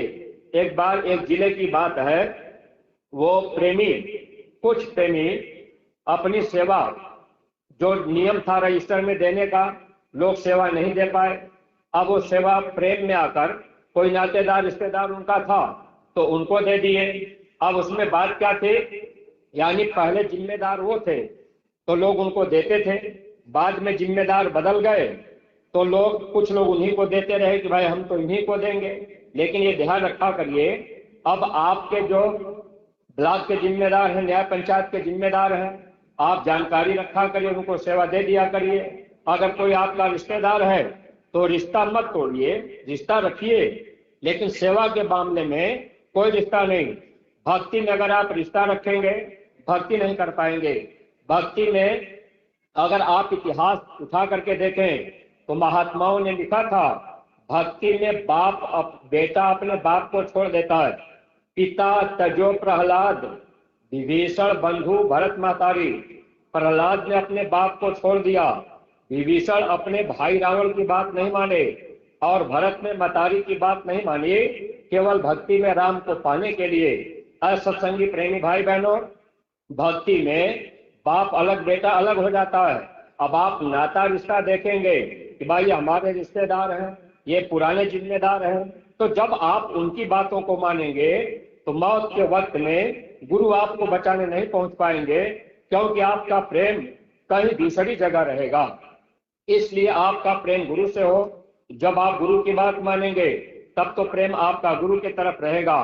तो सत्संगी प्रेमी भाई बहनों, और एक आदेश महाराज जी ने दे रखा है, अब आप इसका विशेष ध्यान रखा करिए। स्वामी जी महाराज ने बहुत पहले कहा था, परिवर्तन इस धरती पर होगा। कैसे होगा? तो गुरु महाराज ने बताया था कि गांव से परिवर्तन होगा, परिवर्तन गांव से होगा, शहरों से नहीं। इसलिए आप जितने सत्संगी प्रेमी हैं, आप लोग एक एक गांव गोद ले लीजिए। गोद लेने का मतलब है एक गांव की जिम्मेदारी लेना। आपकी जिम्मेदारी है एक गांव गोद लेना। कोई अगल बगल का गांव हो या दूर भी रहे तो कोई बात नहीं, लेकिन एक गांव की जिम्मेदारी लीजिए और उस गांव में आप महीना में 15 दिन में एक बार चले जाइए। अगर 4-6 लोग मिल जाए तो साथ में चले जाइए, अच्छा रहेगा। और नहीं कोई मिले तो आप अकेले चले जाइए। और अपने पति पत्नी बैठकर आप 1 घंटे 2 घंटे के लिए चले जाइए, फिर आकर के अपना दुकान खोल लीजिए, खेती बाड़ी कर लीजिए। 2 घंटा के लिए चले गए, जैकेट पहन करके गांव में मोटरसाइकिल खड़ा किए, 4-6-10 घर आप घूम लिए, जय गुरुदेव कर लिए। कोई अगर आपसे पूछा तो अपने गुरु महाराज की बात आप बता दिए, लौट आइए। कौन आपको मना कर रहा? भक्ति करने में कोई बंधन नहीं है। लेकिन सत्संगी प्रेमी भाई बहनों, ये काम आप कीजिए। और जब भी शाकाहारी का प्रचार कीजिए तो एक बात ध्यान रखा करिए, शाकाहार के प्रचार में आप लोग अपना पैसा खर्च किया करिए। अपना तन, अपना मन और अपना धन आपको लगाना चाहिए। अगर मान लीजिए शाकाहार का प्रचार हो रहा, अब कोई आपसे कहे कि चलो भाई आप बैठ करके टेम्पो में चले चलो, हम आपका भाड़ा दे देंगे, तो आप दिन भर जो दिन भर आप प्रचार करेंगे, भाड़ा आपका दूसरे या वो पैसा संगत का लग गया और आप दिन भर प्रचार किए, आप सोचेंगे कि इस प्रचार का हमको लाभ मिलेगा? नहीं मिलेगा, क्योंकि आप दूसरे के भाड़े पर गए। कि स्वामी जी महाराज बहुत पहले कहे थे, जब परिवर्तन होगा तो बहुत कम लोग बचेंगे। आप कहेंगे भाई हम तो रोज शाकाहारी का प्रचारक कर रहे थे, फिर गुरु महाराज ने दया क्यों नहीं किया? तो बात समझ लीजिए, बहुत पहले स्वामी जी महाराज ने बताया था, बज रहा काल का डंका कोई बचने न पाएगा। काल का जब डंडा पड़ेगा कोई अपने को नहीं बचा पाएगा, कुछ लोग बचेंगे। कौन लोग बचेंगे? तो स्वामी जी महाराज ने बताया था, बचेंगे साधु जन कोई जो सत से लौ लगाएगा। साधु जन, ऐसे लोग बच जाएंगे। साधु का मतलब दाढ़ी बाल से नहीं है। साधु कौन होता है? जो लोग अपने घर परिवार में रहते हैं, बाल बच्चों की आए गए की सेवा करते हैं, माता पिता की सेवा करते हैं, जो दूसरे के धन को मिट्टी समझते हैं, पराई माँ बहनों को अपनी माँ बहन समझते हैं, जो लोग मेहनत ईमानदारी से खेती का, दुकान का, दफ्तर का काम करते हैं, ऐसे लोग साधु जन होते हैं। गुरु महाराज ने कहा साधु जन बचेंगे, लेकिन ऐसे साधु जो शब्द से लौ लगाते हो, यानी आप अगर भजन कर रहे और आपको आवाज सुनाई देने लगी, आपकी लौ शब्द में लग गई, तो आपका बचाव हो सकता है। स्वामी जी महाराज ने कहा था भजन करने वाले प्रेमियों की रक्षा होगी, लेकिन सत्संगी प्रेमी भाई बहनों, हम लोग उस तरह के साधु नहीं बन पाए कि अभी कान में उंगली लगा के बैठे तो भजन बनने लगे, आवाज सुनाई देने लगे। बहुत कम लोग ऐसे हैं। इसलिए स्वामी जी महाराज ने इशारा किया था, कुछ लोग नहीं बचेंगे। कौन लोग नहीं बचेंगे? उनके लिए स्वामी जी महाराज ने बताया था, मांस खोरों व मदिरा पान करने वालों सुन लेना। जो लोग मांस खा रहे, मदिरा का पान कर रहे, यानी शराब पी रहे, ऐसे लोगों के लिए गुरु महाराज ने कहा कि आप लोग मेरी बात सुन लो।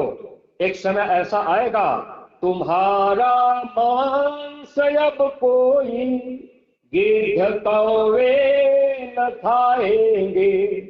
ऐसी बीमारी आएगी, लाशों पे लाश पड़ जाएंगी, कौवे और गिद्ध भी मांस को नहीं छुएंगे, लाशों को उठाने वाले लोग नहीं मिलेंगे।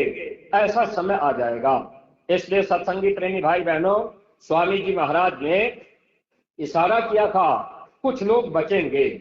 कौन बचेंगे? तो थोड़ा सा विचार कर लीजिएगा। गांव गोद लेकर के प्रचार करना, जैसे अभी बिहार में कार्यक्रम होगा, बिहार कार्यक्रम की सेवा दे देना कितना लाभकारी होगा, इसके लिए समझिएगा। स्वामी जी महाराज ने बताया था, बचेंगे वे जो पर उपकार में तन धन लगाएंगे। ऐसे लोग बच जाएंगे जो पर उपकार में अपना तन भी लगाएंगे और अपना धन भी लगाएंगे। तो पर उपकार का मतलब जहां आपका कोई स्वार्थ न हो। जैसे बिहार में काफिला महाराज जी लेके जाएंगे और सीतापुर पूर्वी जिले को, यानी 5 ब्लॉकों को मिलाकर बिस्वा, रेवसा और महमूदाबाद पहला और रामपुर मथुरा, इन 5 ब्लॉकों को मिलाकर के एक कार्यक्रम बिहार में कराना है। बचेंगे वे जो पर उपकार में तन धन लगाएंगे। अब मान लीजिए आपने पैसा तो दे दिया, धन तो आपने लगा दिया कि भाई हम नहीं जा पा रहे, गेहूं काटना है, ये हमारी सेवा, आप 1500 रुपया ले लीजिए, ये तो काम आप कर लेंगे, लेकिन तन आप नहीं दे पाए। जबकि दोनों देना है, तन भी देना है और धन भी देना है। ऐसा सत्संगी प्रेमी भाई बहनों, अगर आप काम काज है बिहार नहीं जा पाए तो इतना तो क्या करिए, एक गांव गोद ले लीजिए और उसी गांव में आप महीना 15 दिन में चले जाइए। और जब आप गांव में प्रचार करने जाइए तो आप अपना किराया भाड़ा लगाइए, डीजल पेट्रोल अपना लगाइए और उस गांव में जाकर आप अपने तन से वहां थोड़ा संदेश गुरु महाराज का बता दीजिए। किसी गांव में आप गए, अब कोई भाई बैठे हैं दरवाजे पर, आप रास्ते में गली में हैं, वही गली में से आपने कह दिया, अरे दादाजी जय गुरुदेव, भैया जी जय गुरुदेव। अब वो बेचारे अपने घर में बैठे हैं, वो अपने घर से ही जय गुरुदेव बोल दिए या वो जयराम भी कह दिए, तो आपको नाराज नहीं होना है, क्योंकि भाई जब वो जयराम, राम नाम वो जानते हैं इसलिए जयराम कह रहे। लेकिन गांव के प्रेमी भाई बहनों, आप ये ध्यान रखिएगा, जब राम का अवतार नहीं हुआ था राम नाम इस धरती पर नहीं आया था, त्रेता युग नहीं लगा था, तो उसके पहले कोई जयराम नहीं कहता था। इसलिए ये जय गुरुदेव नाम समय का जगाया नाम है।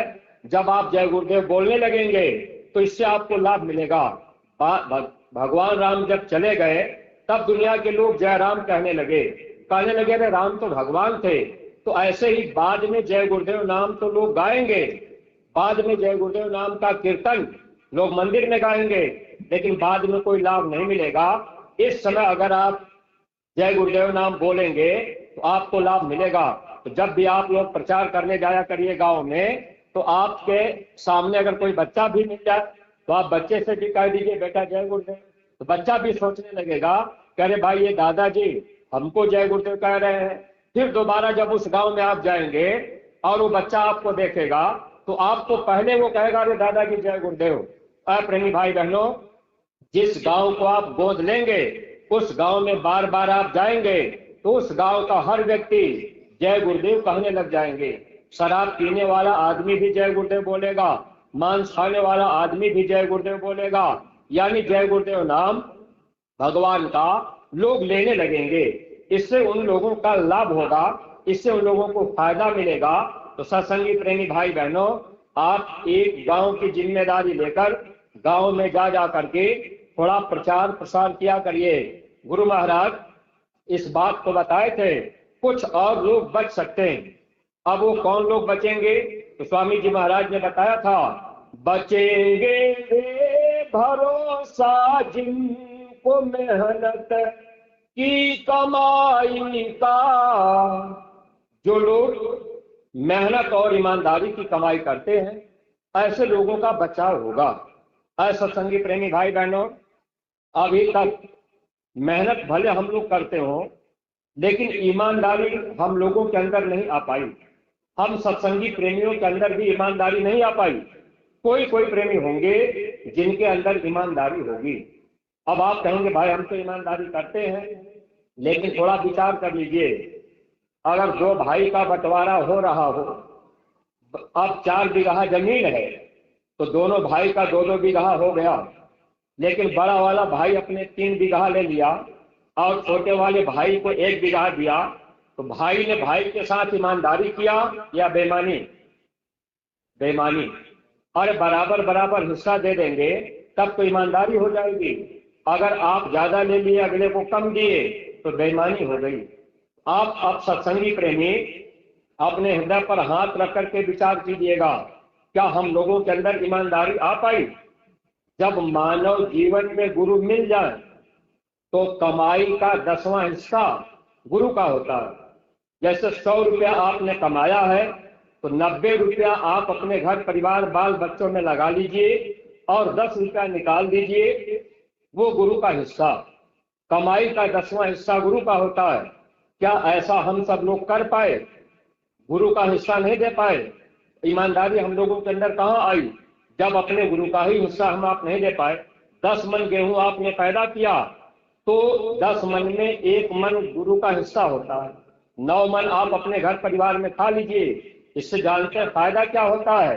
अगर 10 मन अनाज आपने पैदा किया है, 9 मन तो आप अपने घर परिवार में खर्चा किए, 1 मन आपने गुरु को सेवा में दे दिया। तो जो गेहूं बोने में, जुताई करने में, खाद मारने में, दवा मारने में जितने कीड़े मकोड़े कटे मरे, यह पाप कर्म महात्मा अपने ऊपर ले लेंगे। अगर आपने हिस्सा दे दिया है तब, अगर आपने नहीं दिया तो वही अनाज आप खा रहे और वही बीमारी, भाई कर्म की बीमारी आएगी और फिर आपको डॉक्टर के पास यहाँ वहां परेशान तो होना है। वो पैसा तो आपका जाएगा, आपके पास रहेगा नहीं। स्वामी जी महाराज एक बार सत्संग में बताने लगे, क्या बच्चा, अगर तुम ज्यादा भाग दौड़ करके ज्यादा धन कमाना चाहते हो तो वो आपके पास नहीं रहेगा। बचेगा उतना ही जितना आपके भाग्य में होगा, जितना आपके प्रारब्ध में होगा। अगर आपने ज्यादा कमा लिया तो कोई चोर चोरी करके ले जाएगा, या कोई आपसे मांग लेगा, बेईमानी कर जाएगा, या कोर्ट कचहरी मुकदमे में चला जाएगा, या बीमारी आएगी डॉक्टर के पास चला जाएगा। वो आपके पास पैसा नहीं बचेगा, वो धन आपके पास नहीं बचेगा। तो सत्संगी प्रेमी भाई बहनों, कमाई का 10वां हिस्सा गुरु का होता, हम आप नहीं दे पाए, ईमानदारी हमारे आपके अंदर नहीं आ पाई। ये तन में भी गुरु का 10वां हिस्सा होता है। 30 दिन में 3 दिन का समय इस तन से गुरु के काम में लगाइए। 27 दिन अपने घर परिवार बाल बच्चों के लिए खेती बाड़ी में समय दीजिए और 3 दिन का समय निकाल लीजिए। इस तन को गुरु के काम में गांव गोद लेकर गांव में आप जाइए और गुरु महाराज का संदेश बताइए। किसी गांव में आप चले गए, कोई भाई मिल गए, आपने उनसे जय गुरुदेव कहा और वो आपको बुला लिए, अच्छा भाई जय गुरुदेव, थोड़ा हमको बताइए कि आप हमारे गांव में कई बार आ चुके, तो आप क्यों आते हैं? तो आप बता दीजिए कि हमारे गुरु महाराज ने आदेश दिया है कि बच्चा मेरा संदेश गांव में पहुंचा देना। इस गांव को भैया हमने गोद लिया है और इस गांव में हम आते हैं अपने गुरु महाराज का संदेश बताने के लिए। अगर वो पूछ दें कि आखिर बाबा जी का क्या संदेश है, तो पहली बात तो आप जरूर बताइए, यह जो जय गुरुदेव नाम है ये भगवान का नाम है, आदमी इंसान का नाम नहीं है। आप जब बताएंगे कि भगवान का नाम समय समय पर बदलता है, अगर भगवान का नाम न बदलता तो एक ही नाम भगवान का होता। भगवान का नाम संत रखते हैं। बाबा जय गुरुदेव जी महाराज जय गुरुदेव नाम का प्रचार किया करते थे। गुरु महाराज का नाम, जो गोस्वामी जी का नाम था, वही नाम गुरु महाराज का। अब गुरु महाराज को लोग बाबा जय गुरुदेव कहने लगे, क्योंकि गुरु का नाम नहीं लिया जाता। ये भारतीय सभ्यता के अंतर्गत आता है। जैसे पहले के समय में स्कूल में पढ़ने वाले बच्चे अपने गुरु का नाम नहीं लेते थे, कहते थे ये गणित वाले सर जी हैं, ये विज्ञान वाले गुरु जी हैं, ये हिंदी वाले गुरु जी हैं। लेकिन अब के बच्चे क्या कहते हैं? अब तो सीधे बच्चे कहते हैं फलाने सर जी हैं, वो फलाने सर जी हैं। अब बच्चे गुरु का नाम लेके बुलाने लगे।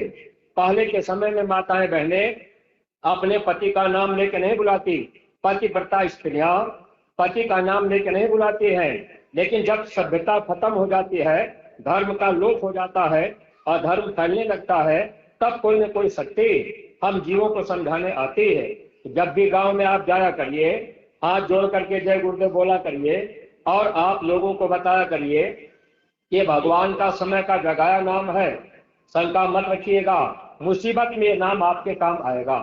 और दूसरी बात, अगर वो पूछे कि ठीक है भाई ये तो बात सही है, अगर वो कहे कि अच्छा एक बात बताइए, बाबा जी शाकाहारी क्यों बना रहे, बाबा जी शराब क्यों छुड़ा रहे, बाबा जी मांस क्यों छुड़ा रहे, तो ऐसा बाबा जी क्यों कर रहे, हमको बता दीजिए। तो आप सत्संगी हैं, आप तो उनको सरल भाषा में बता देना है। अब उनसे अगर मान लीजिए किसी के घर आप समझाने गए, कोई आदमी आपको बुला लिया, तो आज के समय में अक्सर घरों में लोग देवी देवता की फोटो रखकर लोग पूजा तो करते ही हैं। कोई अपने घर के अंदर, कोई दरवाजे के बाहर छोटी सी मंदिर बनाकर पूजा पाठ तो लोग कर ही रहे। तो अगर आप उनके घर समझाने गए और कोई आदमी कह दिया कि बाबा जी शाकाहारी क्यों बना रहे, तो आपको समझाना है तो आप उनसे मोटी बात पूछ दीजिए। मान लीजिए वो अपने घर के बगल में मंदिर बनाए हैं, तो आप उनसे कहिए कि अच्छा भाई साहब, ये मंदिर आपने बना करके आप यहाँ पूजा पाठ करते हैं, ये दुर्गा की मंदिर है, भगवान शंकर की मंदिर है। वो तो कहेंगे कि भाई इसमें देवी देवता हैं, हम पूजा करते हैं। अब आप कहिए कि अच्छा भाई साहब, अभी हम कुत्ते को काट करके, मांस का टुकड़ा कुत्ते का काट करके और इसी मंदिर में डाल दें, तो आप नाराज होंगे कि खुश होंगे? तो आदमी तुरंत क्रोध में आएगा, कहेगा कि बताओ ये हमारे देवी देवता भगवान की मंदिर है और तुम उसमें कुत्ते का मांस डालोगे। वो तो कहेंगे कि भाई तुम्हारी हिम्मत कैसे कि तुम डाल दोगे। तब तो आप कह सकते हैं कि अरे भाई साहब, जिस मंदिर को आपने बनाया, इस मंदिर में अगर हम मांस का टुकड़ा डालते हैं तो आप कह रहे हैं कि तुम्हारी हिम्मत कैसे हो गई। और जिस मनुष्य मंदिर को मालिक ने बनाया, अगर उसके मंदिर में आप मांस का टुकड़ा डाल रहे, वो भी आपसे पूछेगा कि तेरी हिम्मत कैसे हो गई, मेरे मंदिर को तूने गंदा क्यों किया। इसकी सजा आपको दी जाएगी। इसलिए बाबा जय गुरुदेव जी महाराज शाकाहारी रहने के लिए कह रहे कि आप भगवान के बनाए हुए मंदिर को आप गंदा मत कीजिए। अगर आप इसको गंदा कर देंगे तो जब भगवान का मंदिर गंदा होगा तो गंदे स्थान पर भूत प्रेत रहते हैं, जिन और पिशाच रहते हैं। प्रेमी भाई बहनों, अब आप शमशान भूमि पर चले जाइए, वहां भूत प्रेत मिलेंगे। अगर इस मनुष्य मंदिर को, अगर इस पेट को हम आप कब्रिस्तान बना दिए तो क्या इसमें भगवान मिलेंगे? अगर हम आप इसको श्मशान घाट बना दिए, श्मशान घाट पे मुर्दा जलाए जाते और मुर्दे को हम आप पेट में दफनाने लगे तो क्या भगवान खुश रहेंगे? देवी देवता भगवान हमसे आपसे नाराज हो गए। गुरु महाराज ने कहा इसीलिए बरकत चली गई, घर में बीमारियां आ गई, लोग परेशानी में रहने लगे। कोई घर बाकी नहीं है जिस घर में भूत प्रेत न रहते हो। कमाई का आधा से ज्यादा पैसा लोगों का बीमारियों में जा रहा है।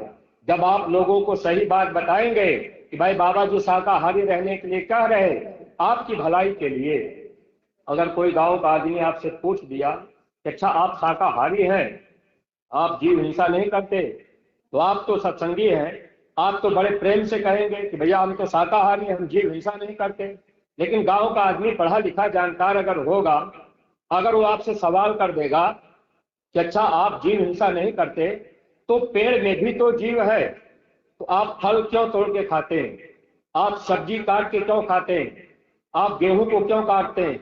गन्ने को आप क्यों काटते हैं? अब वो आपसे अगर सवाल कर देंगे, अच्छा आप ये बताइए, आप अगर शाकाहारी हैं, जीव हिंसा नहीं करते हैं, तो आप जो है अब ये पेड़ पौधे को क्यों काट रहे? तो आपको समझाना पड़ेगा, आपको बताना पड़ेगा, इस शरीर को चलाने के लिए कुछ न कुछ आपको खाना पड़ेगा, लेकिन मांस का टुकड़ा नहीं।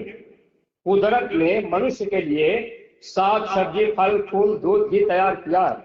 ये कुदरत का नियम है।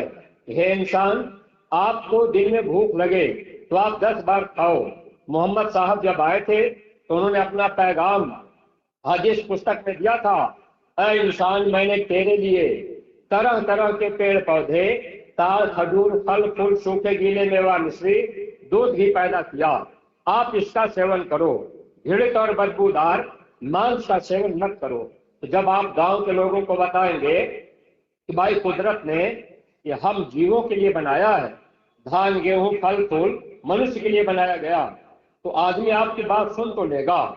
लेकिन लोग आपसे सवाल अगर करेंगे कि आखिर भाई वो भी तो जीव है, आप तो जीव को खा रहे, तो आप बता सकते हैं कि अगर पेड़ को काट कर, फल को तोड़कर, अगर गेहूं धान गन्ने को काट कर अगर खाया जाता है तो कोई पाप कर्म नहीं होगा। अगर मुर्गे को काट के खाया जाएगा तो पाप कर्म लगेगा, अगर बकरे को काट के आप खाएंगे तो पाप कर्म लगेगा। तो आदमी आपसे जानना चाहेगा कि भाई ऐसा क्यों? तब आप उनको बताइए कि भाई ये गेहूं है, पेड़ है, पौधे हैं, इनमें जो अस्थावर खाने आते हैं, ये पेड़ पौधों में एक तत्व प्रभावी होता है और ये जड़, इसमें जड़ता ज्यादा होती है, चेतनता कम होती है। जड़ चीजों को काटने पर दर्द महसूस नहीं होता और पेड़ों में जो जड़ होते हैं उसी में प्राण रहती, आत्मा रहती है। अगर आप ऊपर से काट रहे दर्द महसूस नहीं होगा। जैसे ये आपकी अंगुली है, अंगुली में जो नाखून है, जो नाखून चमड़ी के बाहर है, अगर उसको आप काटेंगे तो आपको दर्द महसूस नहीं होगा। जो नाखून चमड़ी के अंदर है, अगर आप उसको काटेंगे तो आपको दर्द होगा।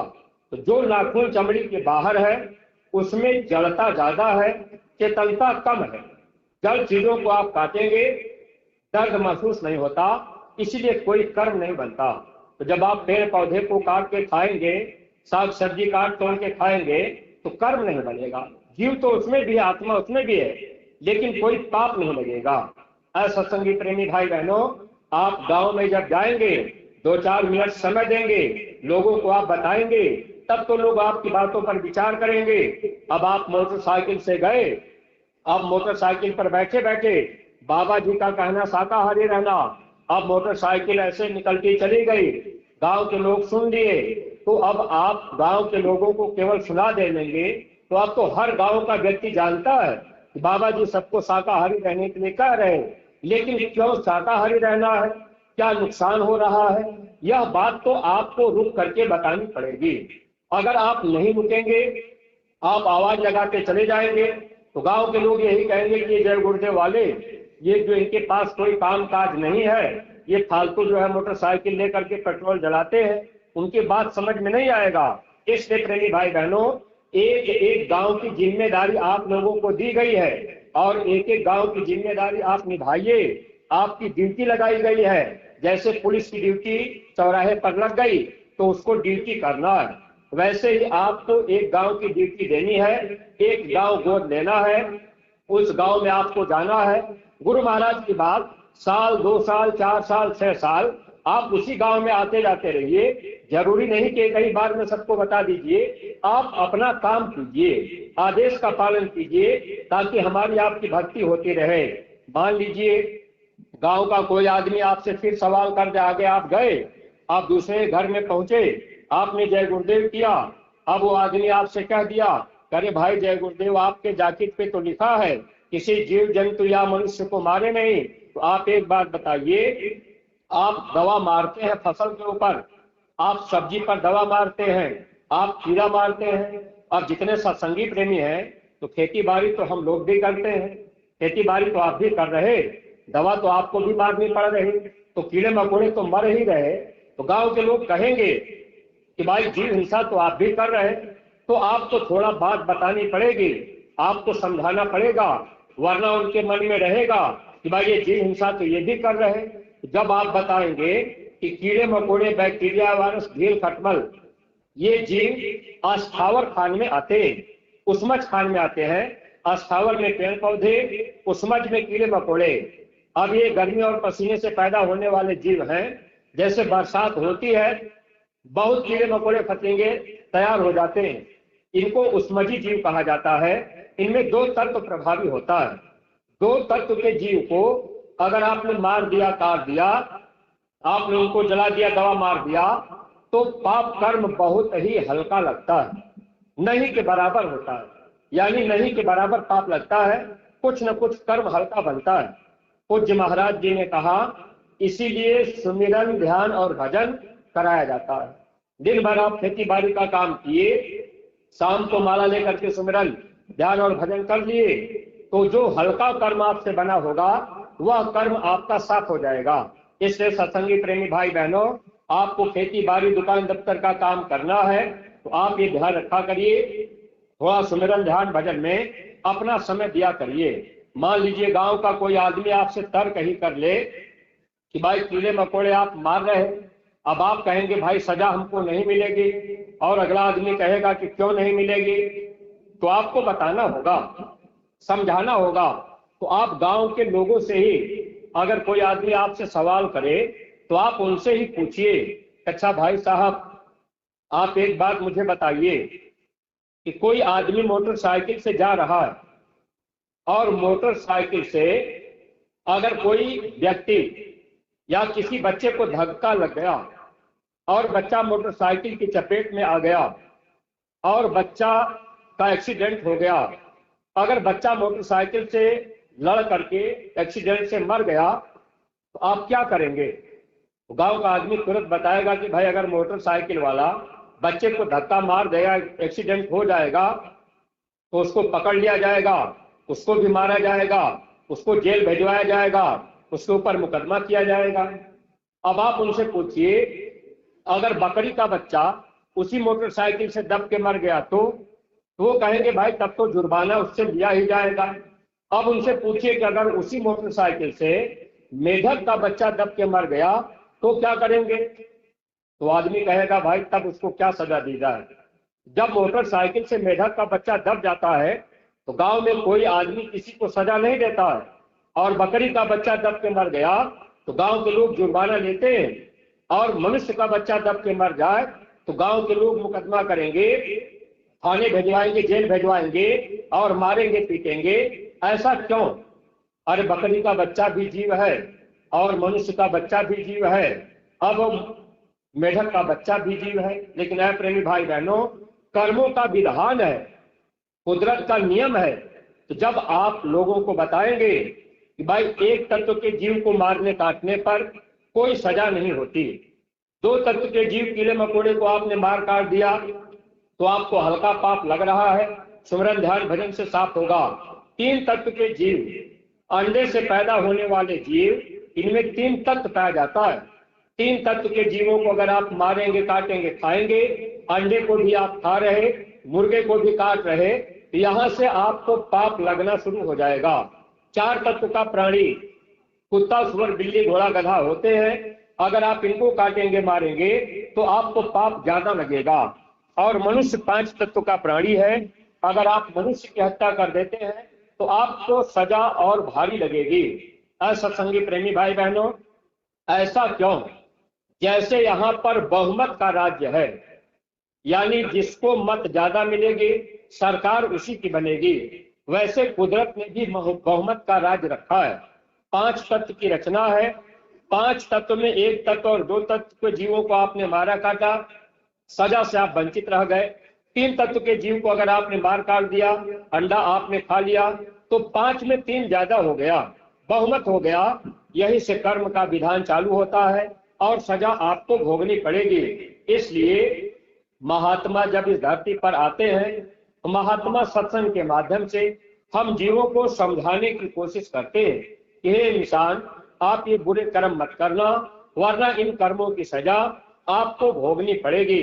तो सत्संगी प्रेमी भाई बहनों, आप सब लोगों की जिम्मेदारी है, एक एक गांव को गोद लेकर आप गांव गांव में प्रचार कीजिएगा, गांव गांव में आते जाते रहिएगा। लेकिन इतना ध्यान रखिएगा, जब आप शाकाहारी का प्रचार करने जाया करिए तो कोई अगर ढोल हारमोनियम बजा करके प्रचार करे, कोई अगर नाच गा करके प्रचार करे, तो ये संत मत नाच गाने का, बाजे का मार्ग नहीं है। आप इस चीज को ध्यान रखिए कि आप अगर जब ढोल हारमोनियम ले करके नाचेंगे, गाएंगे गांव में, बाबा जी का कहना शाकाहारी रहना, अब आप ढोल हारमोनियम पर गा रहे, माताओं बहनों को भी आप नचा रहे, आप भी नाच रहे, तो दुनिया के लोग फिर आपको कहेंगे कि भाई ये लोग तो जो है एक तरह से नाचने का काम कर रहे, यानी आपके गुरु के वचनों पर उनका ध्यान नहीं जाएगा, उनका ध्यान दूसरी तरफ जाने लगेगा। ये संत मत के वसूल के खिलाफ होगा, ये गुरु वचन के खिलाफ होगा। इसलिए ऐसा कोई काम करे जो ढोल हारमोनियम पर शाकाहारी का प्रचार करे, नाच गा करके, ऐसे लोगों के साथ में अगर आप रहेंगे, आप साथ देंगे, तो आपको प्रेमी भाई बहनों लाभ नहीं मिल पाएगा। जो गुरु दरबार से आदेश मिले उस आदेश पर आप प्रचार प्रसार किया करिए ताकि आपको लाभ मिल सके। यानी आपको संत मत, ये सादगी का विषय है। साधारण रूप से आप गांव में जाइए, आप जैकेट पहन लीजिए, प्रेम से लोगों से जय गुरुदेव करिए, नम्रता से आप बात करिए। कोई आदमी अगर आपसे क्रोध कर ले तो आप क्रोध मत करिए, आप उनसे छोटा बन जाइए, आप दीन बन जाइए, हाथ जोड़ करके पीछे हट जाइए, तो आपकी बातों का असर लोगों के ऊपर होगा। लोग कहेंगे कि भाई हम आज उनको गाली दे दिए, लेकिन वो जय गुरुदेव के चेला बड़े सीधे साधे रहे, बोले नहीं। अगर एक आदमी आपको गाली दे दिया और आपने भी गाली दे दिया तो आप परमार्थ के काबिल नहीं होंगे। महात्माओं ने लिखा है, आवत गाली एक है, उलटत होय अनेक, कहे कबीर मत उल्टिए, वाही एक की एक। अगर आप प्रचार करने गए, कोई आदमी आपको गाली भी दे दिया, डांट भी दिया, भगा भी दिया कि चले जाओ मेरे गांव में प्रचार मत करो, तो आप लौट आइए, फिर दोबारा जाइए। फिर वो आदमी शर्म करेगा, वो आदमी सोचेगा कि भाई हम उनको डांट दिए लेकिन वो कुछ बोले नहीं। प्रेमी भाई बहनों, आप जब बर्दाश्त करेंगे तो महात्मा आपके दुश्मन को रुई के डंडे से मार देंगे, उनको पता भी नहीं चलेगा। अगर कोई संतों को सताता है, संतों की बात का अवहेलना करता है, तो संत सतावे तीनों जावे, तेज, बल और वंश। उनका बल भी खत्म होगा, वंश भी खत्म होगा। इसलिए आप किसी से बैर विरोध मत रखिए, आप गुरु आदेश का पालन कीजिए ताकि आपको लाभ मिलता रहे। जब आप नम्र होकर के काम करेंगे तो लाभ आपको मिलेगा। सत्संगी प्रेमी भाई बहनों, तो कहने का मतलब यह है, आप दीन बनिए, छोटा बनिए। आप अपने को एकदम हमेशा ये समझिए कि हम सबसे छोटा बन करके रहेंगे। कोई 2 बात कह दे, आप बर्दाश्त कर लीजिए, कोई गाली भी दे दे, आप बर्दाश्त कर लीजिए। अगर आप चुप रह गए तो आपको लाभ मिल जाएगा। अब कलह पैदा कब होगा? जब गाली आप अगला दिया, आपने भी दिया, गाली से सब उपजे, कलह कष्ट और मीठ, हार चले सो संत है, लाग मरे सो नीच। अगर आप हार मान गए, आप चुप हो गए, आप लौट गए, तो आपको संत का दर्जा दिया जाएगा। अगर आप उसी के पीछे लग गए कि फलानवा ने कैसे गाली दे दिया, हम उसको देख लेंगे, तो आप नीच माने जाएंगे। फिर प्रेमी भाई बहनों, सदगुरु हमको आपको अपना नहीं बना पाएंगे। इसलिए आप ये ध्यान रखिएगा, यह मार्ग सादगी का है, नाचने गाने बजाने का नहीं है। ये ढोल हारमोनियम गा बजाकर अगर आप प्रचार प्रसार करने लगेंगे, लोग आपकी बातों पर ध्यान नहीं देंगे, लोगों को गाने बजाने में रस मिलेगा, और ऐसे धीरे धीरे प्रथा बिगड़ती जाएगी और लोग फिर बुराइयों में फंसते जाएंगे और ये सच्चा रास्ता छूट जाएगा। स्वामी जी महाराज के समय में ढोल हारमोनियम पर प्रार्थना भी नहीं गाई जाती थी। उस समय जब शुरू में गुरु महाराज ने संगत तैयार की, प्रार्थना कैसेट बनता था, लेकिन ढोल हारमोनियम नहीं बजता था। बाद में गुरु महाराज के जाने के बाद लोग अपने मन से सब कुछ करने लगे, क्योंकि कोई अंकुश नहीं रह गया, अब कोई बात मानने के लिए तैयार नहीं हुआ। अब तो महाराज जी एक दिन कह रहे थे कि जितनी प्रार्थनाएं बजती हैं, गाने बजाने का ढोल हारमोनियम पे नहीं होनी चाहिए। सादी सादी प्रार्थना जैसे जबान से बोली जाए और वही टेप कर लिया जाए, उसी को लोग बजाएंगे। तो प्रार्थना इसलिए की जाती है कि हमारे आपके मन के ऊपर असर पड़े। जब हम आप महात्माओं की बाणियों को गाएंगे, असर पड़ेगा। और मन की तरंग में अगर हम आप कोई गाना बजाना गा रहे, प्रार्थना गा रहे, तो मन के ऊपर कोई असर नहीं होगा, यह मन बलवान होगा। इसलिए मन को मारने के लिए महात्मा हमेशा कोशिश करते रहे। और जब भी प्रचार में जाया करिए, रोटी अपने साथ में ले जाया करिए, रोटी मिला करके सब लोग आपस में सबकी रोटी मिला लीजिए, और वो रोटी जो है उसमें प्रसाद डाल करके एक प्रार्थना बोल करके वह रोटी मिल बांट करके खा लिया करिए। प्रेमी भाई बहनों, अगर गांव में 2-4 लोग या बच्चे ही आ जाएं, तो आप उनको भी वो प्रसाद है दे सकते हैं। अब आप ये मत सोचिएगा कि भाई ये प्रसाद है। मान लीजिए आप प्रचार करने गए, अब आप प्रार्थना किए, रोटी प्रसाद बनाए, गांव के 2-4 बच्चे आ गए, अब कोई बच्चा मांसाहारी है, अब आप वो रोटी उसको देना चाह रहे, कोई सत्संगी कहे कि भाई वो मांसाहारी उसको मत दो, ऐसा मत कीजिएगा, वो प्रसाद है। उस बच्चे को भी अगर आप दे दिए, बच्चा भी वो रोटी खा लेगा, तो उसके भी दिल दिमाग पे असर करेगा, उसके भी विचार आज नहीं तो कल बदलेंगे। महात्मा सदैव काम परमार्थी करते हैं, सबके हित के लिए करते हैं, चाहे पापी जीव हो या सज्जन आदमी हो। तो सत्संगी प्रेमी भाई बहनों, आप लोगों ने अपना समय दिया है, हम आप लोगों के आभारी हैं। ज्यादा समय हम आप लोगों का नहीं लेंगे, क्योंकि देखिए हम गाजीपुर जिले से 25 तारीख को काफिला का समापन हुआ, महाराज जी मथुरा चले गए और आप लोगों का ये कार्यक्रम लगा हुआ था, क्योंकि महाराज जी आपके जिले में आए थे। ये साल भर हो गया, इसी तारीख में महाराज जी इस स्कूल में आए थे और आप लोगों की इच्छा रही कि भाई थोड़ा सा गुरु महाराज का संदेश हो जाए। तो आप लोगों के प्रेम प्यार से हम बाहर गाजीपुर से ही सीधे आपके जिले में चले आए। अब 3, 4, 5 मार्च को होली है, वहां भी कार्यक्रम की तैयारी करनी है, इसलिए आज हमको मथुरा निकलना भी है। तो हम ज्यादा समय आपका नहीं ले रहे, प्रसाद भी भंडारे का तैयार हो गया है, सत्संग आप बराबर सुनते रहते हैं। हालांकि सत्संग में लोग देर से आए, हम तो यहाँ 12 बजे के पहले आ गए थे। अब भाई लिखा भी था कि 10 बजे से कार्यक्रम होगा, लेकिन अब 12 बजे तक यहाँ लोग नहीं थे। अब 1:30 बजे कार्यक्रम शुरू हुआ, तो भाई देर से आप आए हैं, तो हम तो देर अब नहीं करेंगे। हम तो आपको मोटी मोटी बात सुना दिए, आप गुरु महाराज के वचनों को अपने जीवन में अमल कीजिएगा। सत्संग के एक भी वचन अगर हम आप मान लें, तो हमको आपको लाभ मिलना शुरू हो जाएगा। तो आप जो भी सत्संगी प्रेमी या जो नए लोग, जिन लोगों ने अपना समय दिया है, हम आप लोगों के आभारी हैं। होली का कार्यक्रम 3, 4, 5 मार्च को मथुरा में होगा, आपको निमंत्रण दिया जा रहा है। कभी मौका लग जाए तो आप महात्मा के सत्संग में पधार जाएंगे, सत्संग सुन लेंगे, विचार में बदलाव होगा। ये मौका आपको मिल रहा है, इसका लाभ नए प्रेमी भाई बहनों भी उठा लीजिएगा। जैसे ये शरीर है, अगर हड्डी टूट जाएगी तो आप हड्डी के डॉक्टर के पास जाएंगे, आंख आपकी खराब हो जाएगी तो आपको आंख के डॉक्टर के पास जाना होगा, कान से सुनाई नहीं दे रहा तो आपको कान के डॉक्टर के पास जाना होगा। यानी शरीर के जिस अंग में बीमारी लगती है आपको उस डॉक्टर के पास जाना होता है। तो आत्मा को भी बीमारी लगी है, जन्मने और मरने की कर्म की बीमारी लगी है। आत्मा के डॉक्टर महात्मा होते हैं। आपके रामायण में लिखा है, सतगुरु वैद्य वचन विश्वासा, सदगुरु आत्मा के डॉक्टर होते हैं। अगर आप चले जाएंगे सदगुरु के पास तो महात्मा आपको नाम की दवा दे देंगे, नाम की जड़ी दे देंगे, और वो नाम की दवा अगर आपको मिल जाए, आप अपने घर परिवार में रहकर सुमिरन ध्यान भजन करने लगेंगे तो सुमिरन से आपको सुख मिलेगा, सुमिरन से दुख जाएगा, सुमिरन से अंदर में मालिक का दर्शन होने लगेगा। यह जीवन आपका सार्थक बन जाएगा। इन्हीं शब्दों के साथ हम अपनी वाणी को यहीं पर विराम दे रहे। कोई बात अगर अटपटी लग गई हो तो आप लोग अपना छोटा भाई समझकर हमको क्षमा कीजिएगा। गुरु महाराज के वचनों को अपने जीवन में अमल कीजिएगा। सब लोग प्रेम के साथ मालिक के पावन नाम का उच्चारण करेंगे। जय गुरुदेव, जय गुरुदेव। नाम किसका?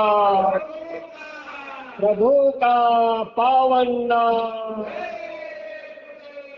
बाबा जय गुरुदेव जी महाराज का कहना है, बाबा जय गुरुदेव जी महाराज की अर्जी है।